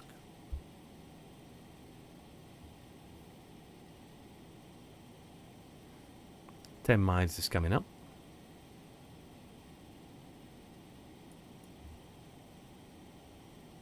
"10 miles we go on to heading. We see we're not turning. See the altitude indicator, we're not turning, so that's good.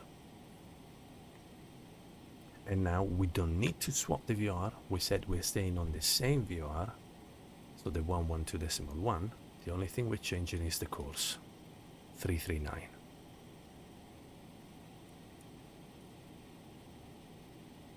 We're still receiving information, the signal, so we're not in the cone of confusion, but I reckon, as I said, I don't have real life experience of dealing with VORs. I reckon and explain the way it's modeled, the cone of confusion is a bit weird. Sometimes it works like 10 miles before, sometimes it never shows up, sometimes the needle stays there and the DME disappears for 20 miles. It's a bit weird. But we can see the needle line is moving quite quickly, so we should be roundabout on top.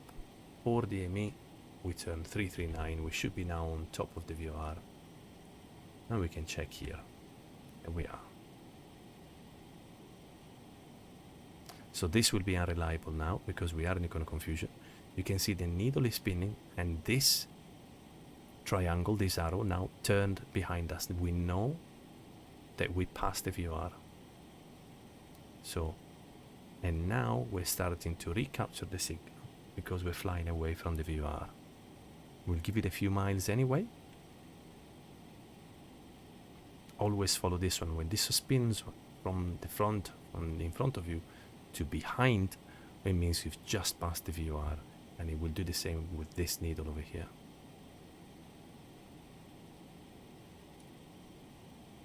We'll wait until we're 10 miles away again, and then we'll reactivate the VOR lock autopilot.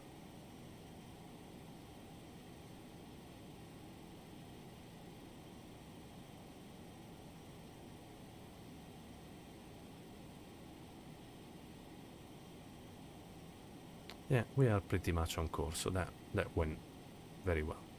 There we are. Let's switch to VOR lock, nav lock, and we're good.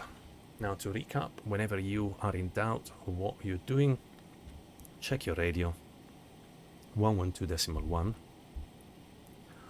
112.1 is behind us, and we fly 339. So what are we doing? We are here, 339. 112.1 is behind us. So the next step is flying to Talla 113.8. Do we have it set up? We do.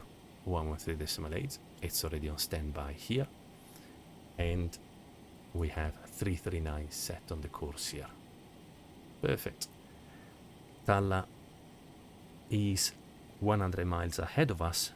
Pole Hill is 14 miles behind us.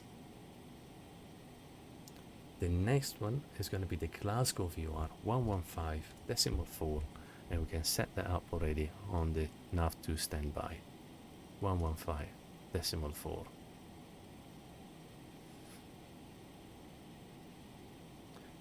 Now let's use this time to have a look at the approach. Now the approach is going to be a DME arc. What is a DME arc? Let's go and see and have a look now.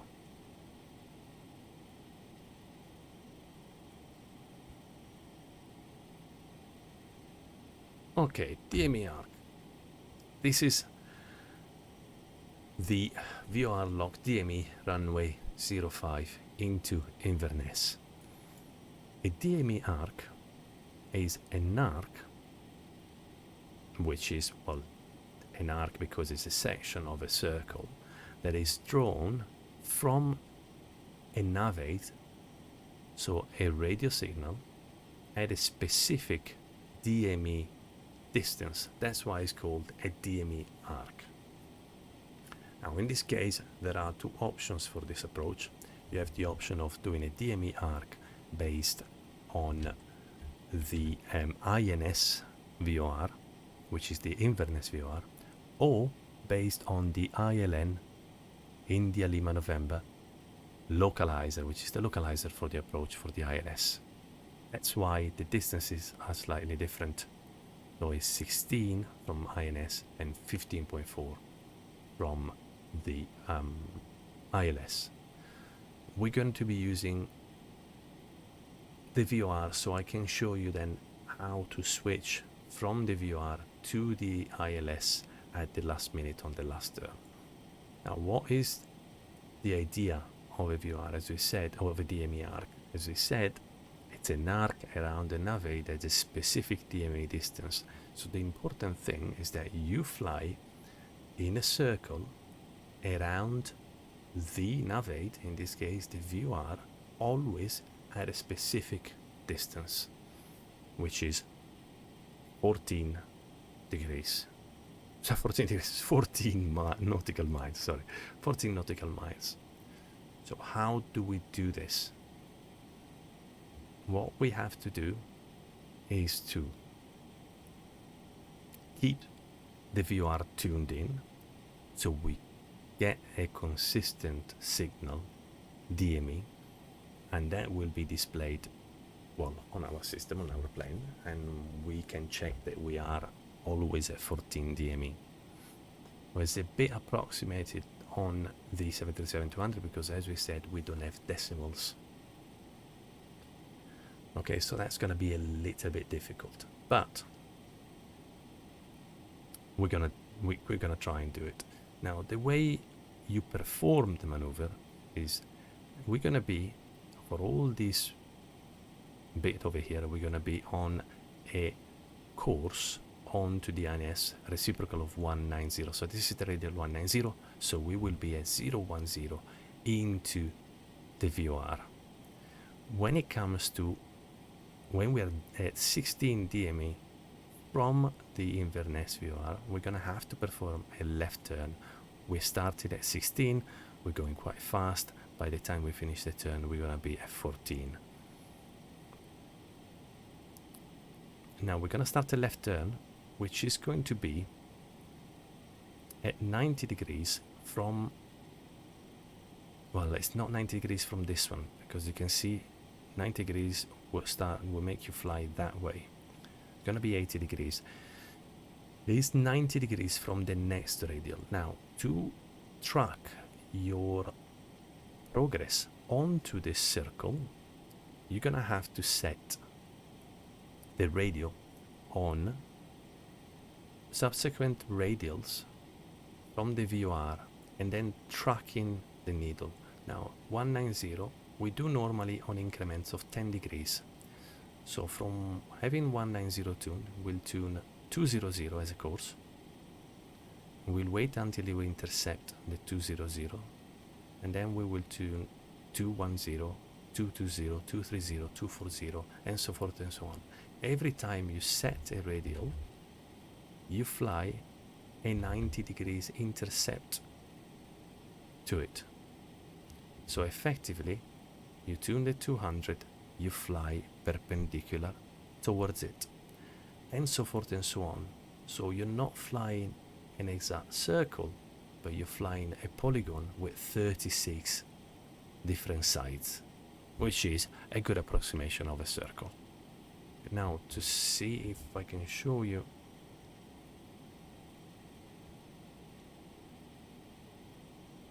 in practice,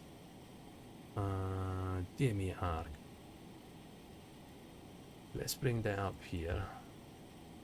The chart is, I have no idea why the chart, they're both from Navigraph. One is from Navigraph the desktop app, and one is from Avitab, and they show a slightly different chart.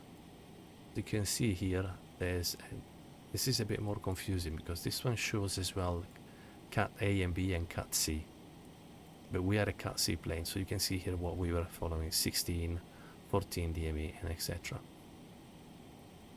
Now on top of that, here it makes it a little bit more difficult. As I said, normally we would be tuning 200. This is the course we will set, and this is the heading we will fly. So we set the course 200 and then we'll fly 290. Once we reach the radial 200, we set the next one to 10 and we turn right a little bit to 300 and so forth and so on.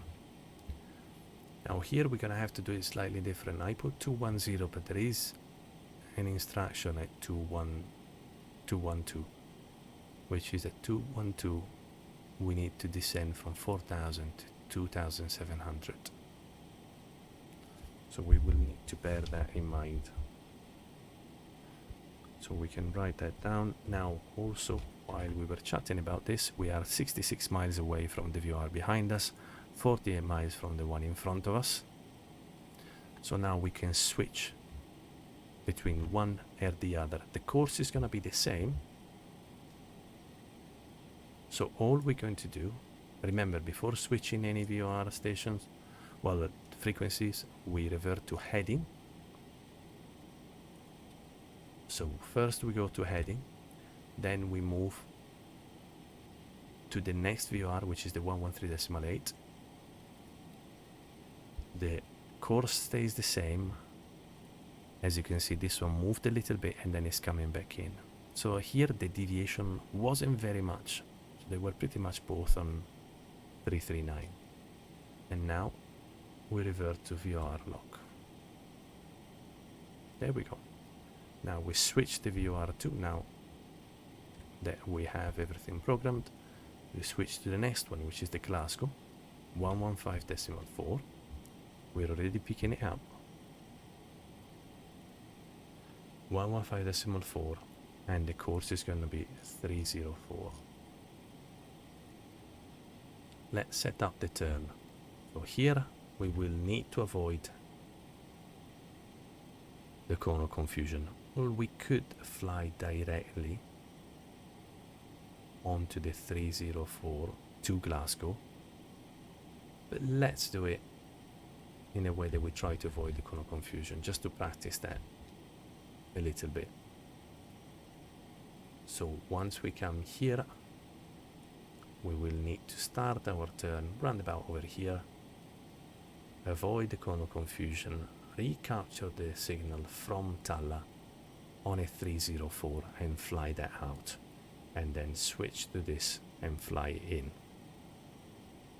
I say it's not necessary because it's only 40 miles, so we could directly switch from flying a course to this VR to flying a course to this VR. We will practice it. So what do we want to do? We're at 26,000 feet. That's 4.3 miles on that we're going to show on the DME on top of the VR. Multiply that by 2, add a little bit. So 10 miles before the VR in front of us, we will turn. As we said when we were looking at this, we will turn halfway between one course and the other.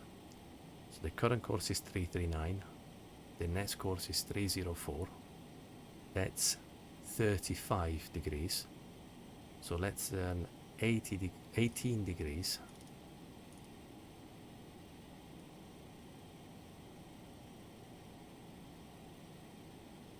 and that's 321. So that's 18 degrees from this, and it's 17 degrees from this. Perfect. Halfway between the two. So that's what we're doing on the other side, of course.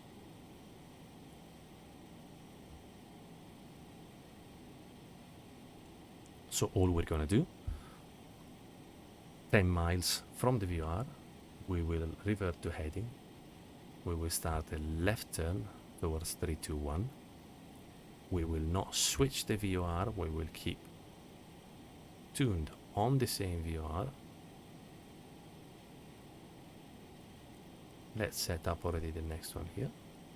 We will stay on this VR, and all we're going to change is the course, 339 to 304, and then go in and capture it again.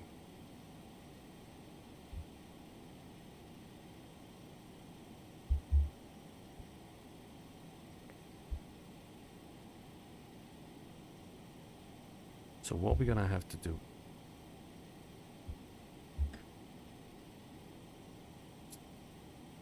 here will be at 5,000 feet. Once we start the turn, we can descend to 4,000 feet. So I'm now writing on a piece of paper that instruction as well. So next to this one, I will write that I need to descend to 4,000 feet. Once I do that, descend to 4,000. Then the next one up is going to be 212 actually instead of 210. So for the 212 we will fly 302.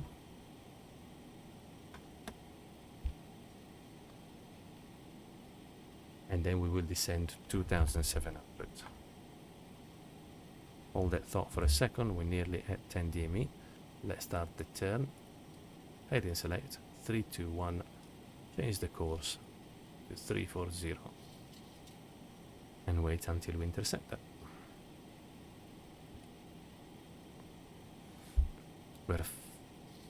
Now the VR is still in front of us. You can see the needle, well, the arrow here. This should swing around after we pass the 4. For DME we know will be on top of the VR. After passing the 4, we will not get to 0. We will go from 4 and start climbing again to 5.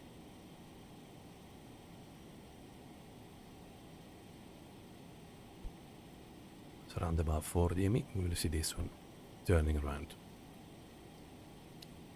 Very useful for the first time, even though it is considered cheating, to have a look at the map. so you understand what the instrument do and when they do it. We're approaching 4 DME. And we switched. Of course, it wasn't 4 exactly because we skirted, so beside the VOR, we were slightly left of the VOR, so we've increased that DME. It would have been 4.3 had we been exactly on top of the VOR, but we were not exactly on top, we were slightly to the left, so we added a little bit of slant distance to that.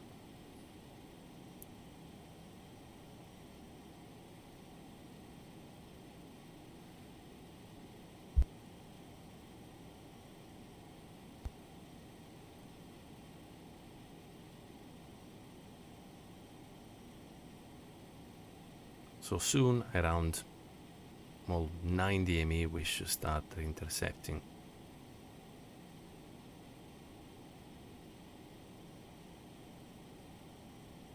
8 now, even a little earlier, so we can switch already to VOR lock now. There we go, 9 DME, and we're back on course. So now we are flying out.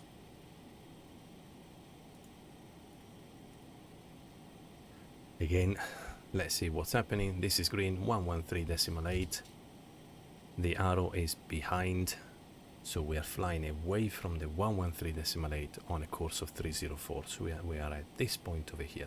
At this point, we can revert to the Glasgow VOR in front of us at 115.4. It's already there. Before switching, we need to go to heading mode. Let it stabilize a little bit.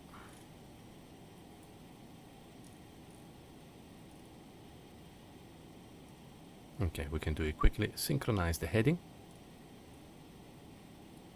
Switch to heading select. Switch the frequency 115.4. 304 stays the same. So we should be roundabout on course. Right, there was a little bit of deviation on this one. Activate VOR lock. We're going to capture it. Nav lock. 26 miles. So we need to start thinking quickly about the next turn, which is going to be from the Glasgow VOR out on a 10 degrees radial. The next one is going to be the Inverness VOR 109.2. So let's set 109.2 here. Switch it. We prepare it here. 109.2. It's going to be a course of 010.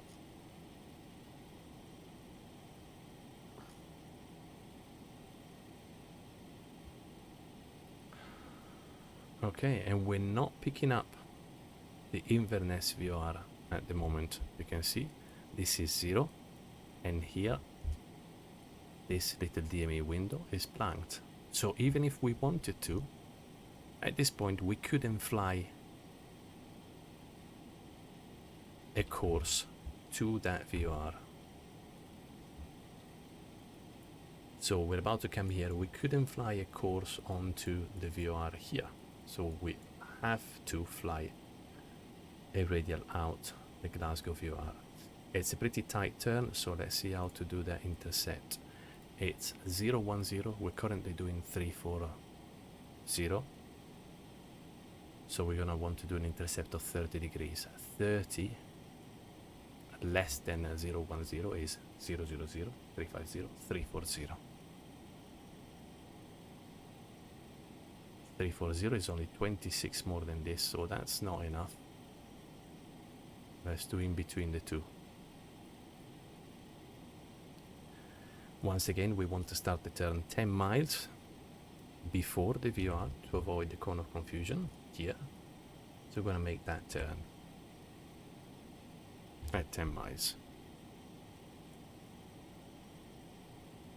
That's 26, and then it's 30.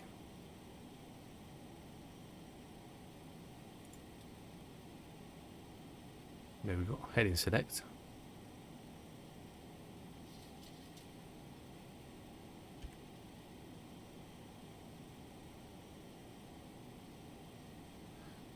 Now, because this is only a 30 degrees,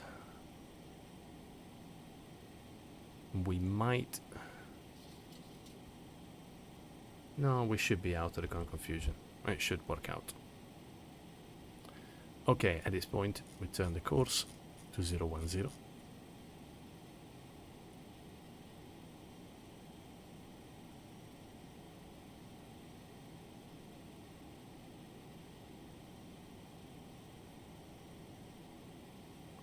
We passed the VOR, this one swung back.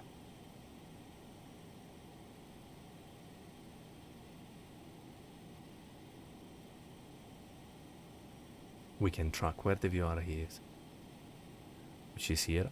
We're just passing it now to our left. Well, we passed it already, since we're flying that way.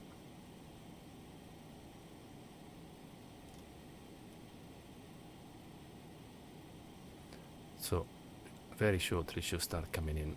We should start intercepting it.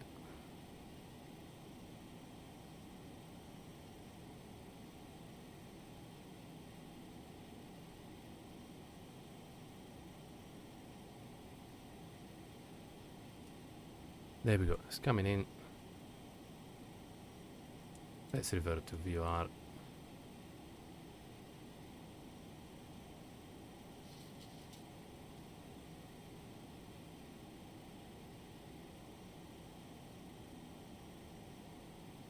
Oh, we overshot it a little bit, but it's fine. It's gonna go and capture it again.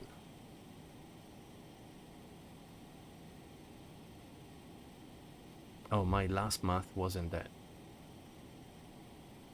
really correct because I did 334. It should have been 340. But anyway, that's why normally I want to intercept at 30 degrees. I intercepted at 36 degrees, and I was going at 300 knots. So it's easy to overshoot, especially when the signal is close to the cone of confusion. But that's it, we're back on course. So at this point we're gonna wait until the INS is gonna be tuned 109.20. We still don't have a DME, and the needle is laying flat. So we're not receiving the signal, so we'll keep flying out at the moment. Now 50 miles we need to start descending. At 16 DME, as it says here, we're gonna have to be at 5,000 feet. Here. Well, we don't know how far it is ahead of us at the moment, but we know that the full length is 100 miles. It tells us here. Glasgow VR is 20 miles behind us, so that leaves us 80 miles to go. We need to lose 21,000 feet. So multiply by 3, that's 63, plus 100 knots to lose, another 10 miles, 73, plus another 10 miles, 83. And we're 80 miles, so we need to start descending now.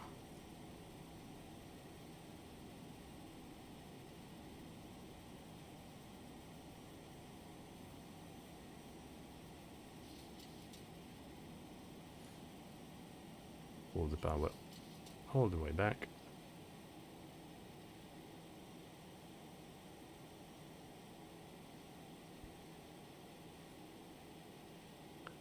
We're doing... we don't know the ground speed because we don't have the INS.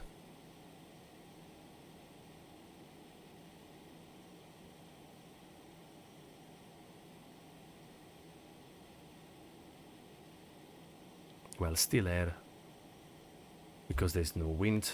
The standard it will be 2% every 1,000 feet. 25,000 feet, that's 50% more. So we should be doing 450 ground speed at the moment.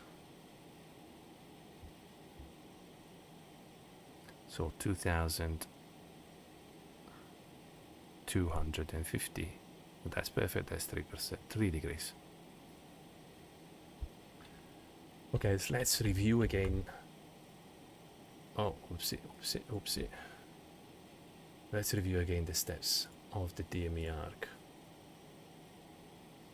Now we said I wrote on a piece of paper 200. Once we get to 16 DME, we will turn towards 290, set the course to 200, and descend to 4000. Then the next step, once we pass the radial 212, we'll go 302 heading and descend to 2700. Once we reach the radial 224, that's the point we start our turn towards the ILS. So at 224, we will be flying 314, and here we will start the turn to intercept the ILS. The ILS is 051 degrees, so we will turn at 40 degrees intercept. We'll be going slow at 200 knots, so 40 degrees is fine. So we'll turn to a heading of 011,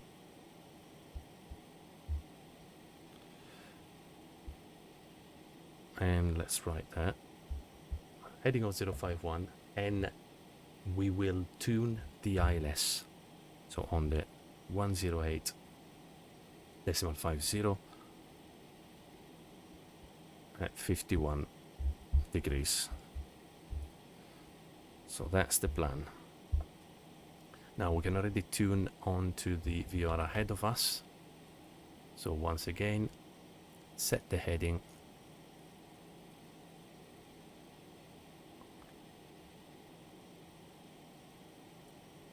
The VOR ahead of us is the 109.20, which is already set there. Perfect. So let's go on to heading select. Switch to the Inverness VOR. The course stays the same. Needle is coming back in, and we go back on VOR lock. But the distance is 55 now, so we have 40 miles to go and 13,000 to lose. We're not coming down fast enough, so let's put a little bit of speed brakes. We need to lose quite a bit of speed as well.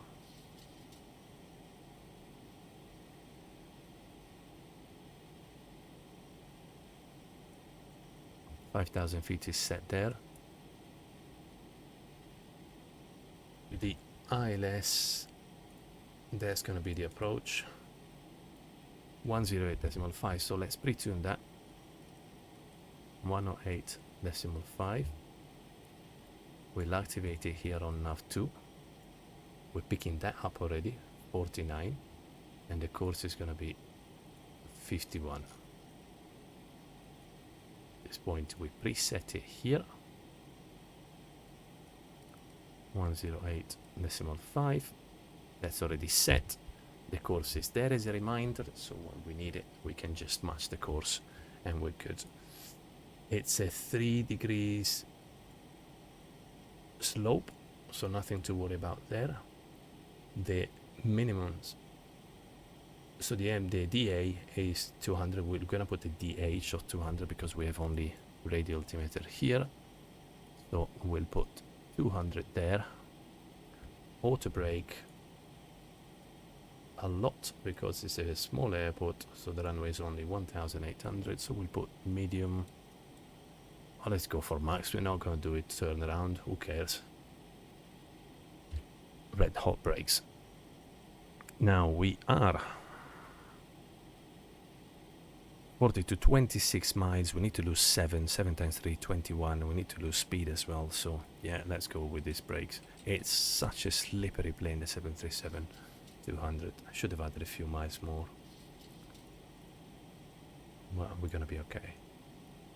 Now the frequency is set, the approach course is there, the DH is set, airport elevation is 31, the altitudes we know, 5,000, 4,000, 2,700.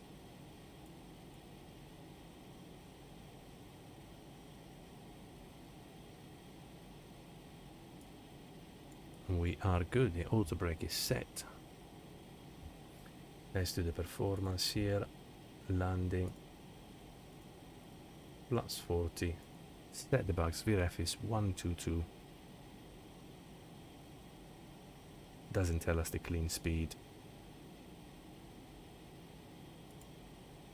But we're good. 20 miles to go. 4,000 feet to lose. 12. Oh, we're below 10,000, you see? That's the beauty of manual flying. We busted a little bit that speed.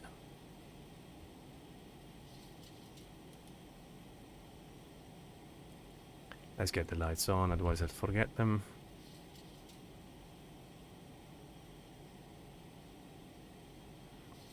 $4,000 to go, 12 miles, and we have 18.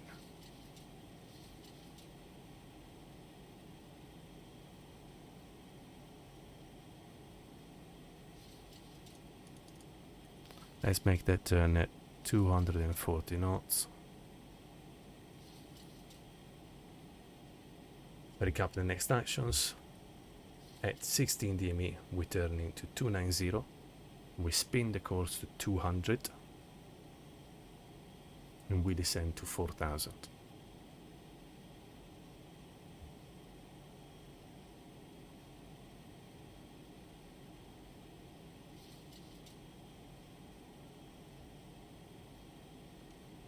Let's see if we can keep track of that DME arc. This way. So this is the this is gonna make it easier. And we make it smaller. I wanted to have exactly an idea. Now because we don't have the decimals here, I'm gonna keep this one to monitor better what we're doing with the DME arc.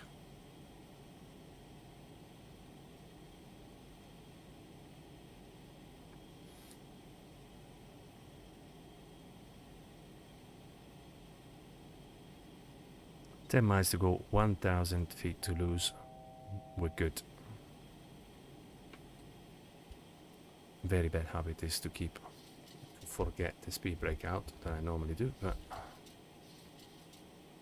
we're good.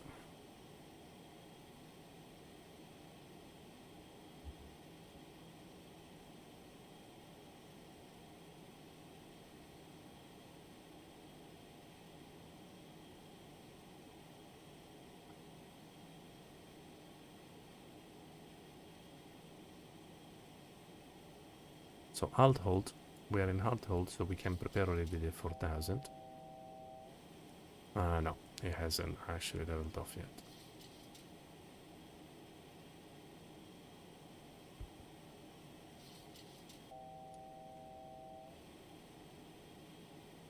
Let's bring that power back in, otherwise we'll slow down.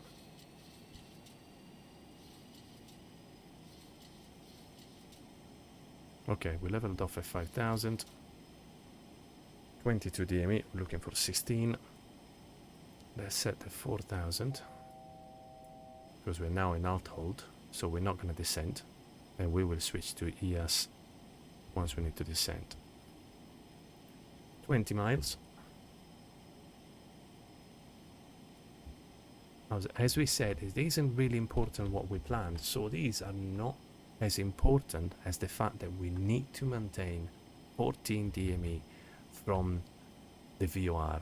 In reality, I believe when you're assessed, you need to keep within half a mile of the DME arc that is given. That's what we're going to do. Quite simply, as you're flying the DME arc, if your distance starts increasing from 14, it means you're flying too much to the left, and we need to adjust the heading to the right, and vice versa, to keep on track. Let's wait for 16 DME and we'll turn 290. So synchronize the heading now. Revert to heading select. Wait for 16 DME and make the left turn.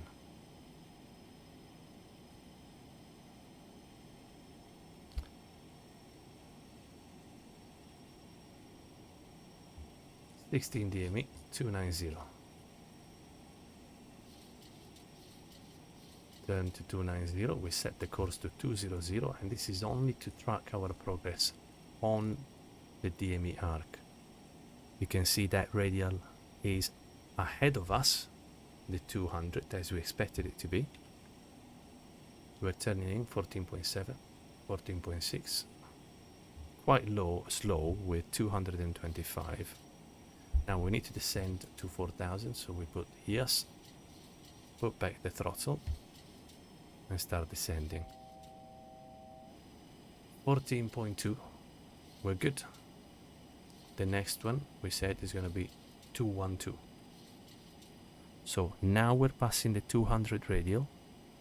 Let's put on to 212 and turn on to a heading of 302.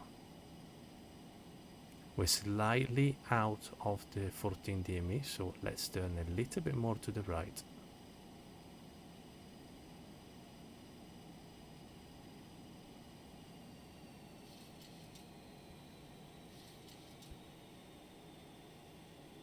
Now we can descend to 2700.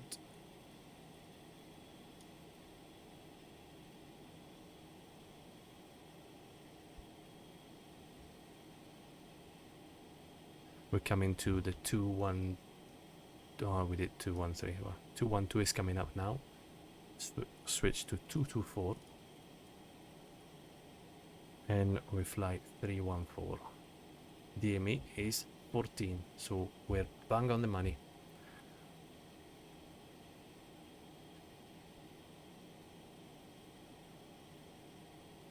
We're on heading mode. We cannot change yet the frequency because we need to know that first we intercepted that. Start slowing down. 224, we're gonna turn to heading 011 to intercept the ILS. So we turn 011 and then quickly we switch to the ILS frequency 108.50. Tune the course, select the course 051,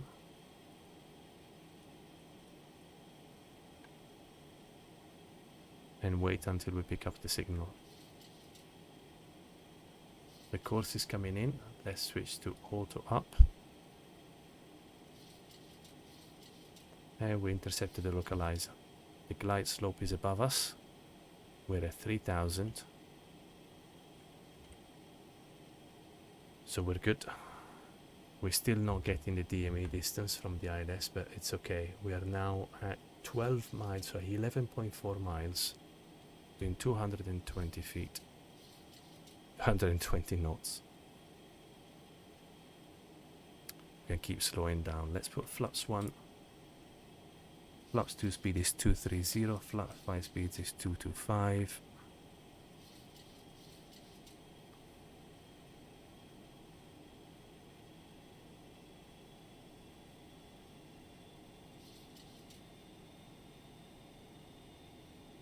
We're now at 2700. We're going to go and intercept the glide slope.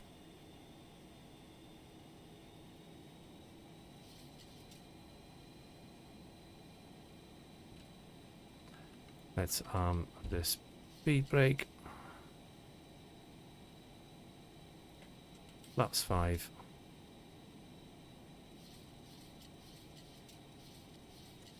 We are glide slope. Glide slope is green.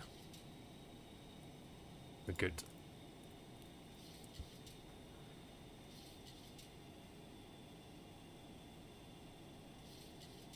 But it is technically an ILS DME. Strange that it's not showing us the DME. We're definitely tuned in correctly. 108.5. Another quirk. It should be giving us the DME, but it isn't.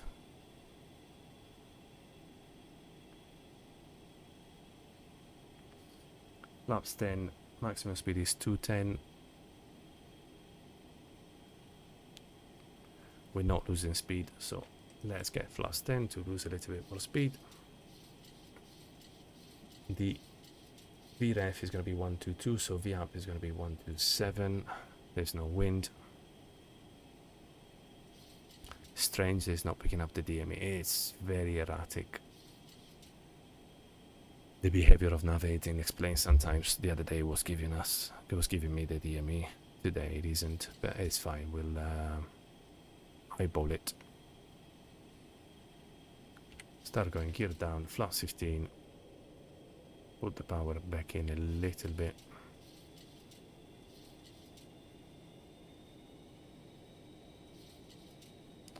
Speed of flaps 25 is 190. We're below that. We're below any other flap speed. So we can go on to flaps 40.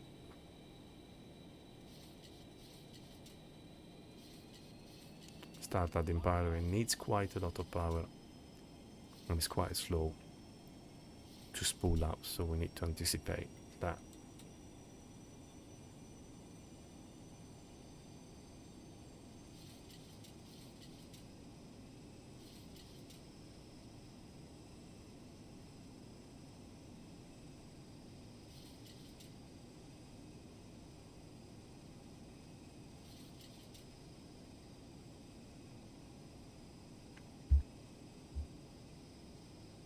I have the very bad habit of making craters into the ground with this plane. For some reason, I cannot batter it.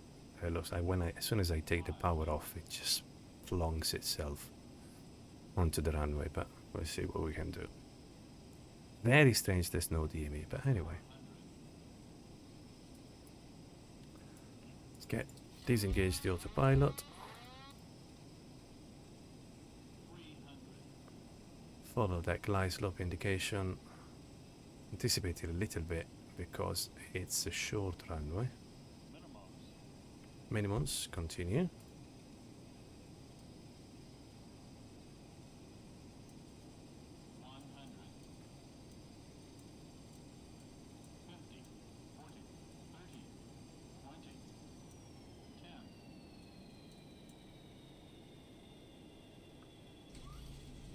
There we go.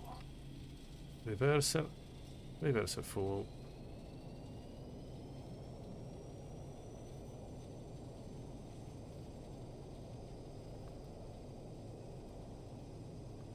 $60 knots. Reversal idle. Manual braking.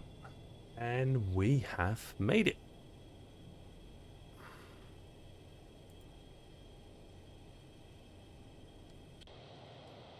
Welcome to Inverness, capital of the Scottish Highlands. There we are. It's been long enough. I'll spare you the taxi in. Let's park it here. And that was it. So this is not the way to navigate VR to VR. I'd like to specify this is my way of navigating VR to VR. It works, as you've seen. Might not be extremely refined what exactly how a pilot of the 737-200 would have done it. Also, they would very rarely use VR to VR. The INS was already out, the SIVA INS and etc. But this is my way. Let me know what you think, please. Please comment and do let me know if you understood anything of what I said, and if you didn't, do let me know, and at least I know what I did wrong. But hopefully something sunk in and you managed to understand a little something. If you have any questions, please do let me know.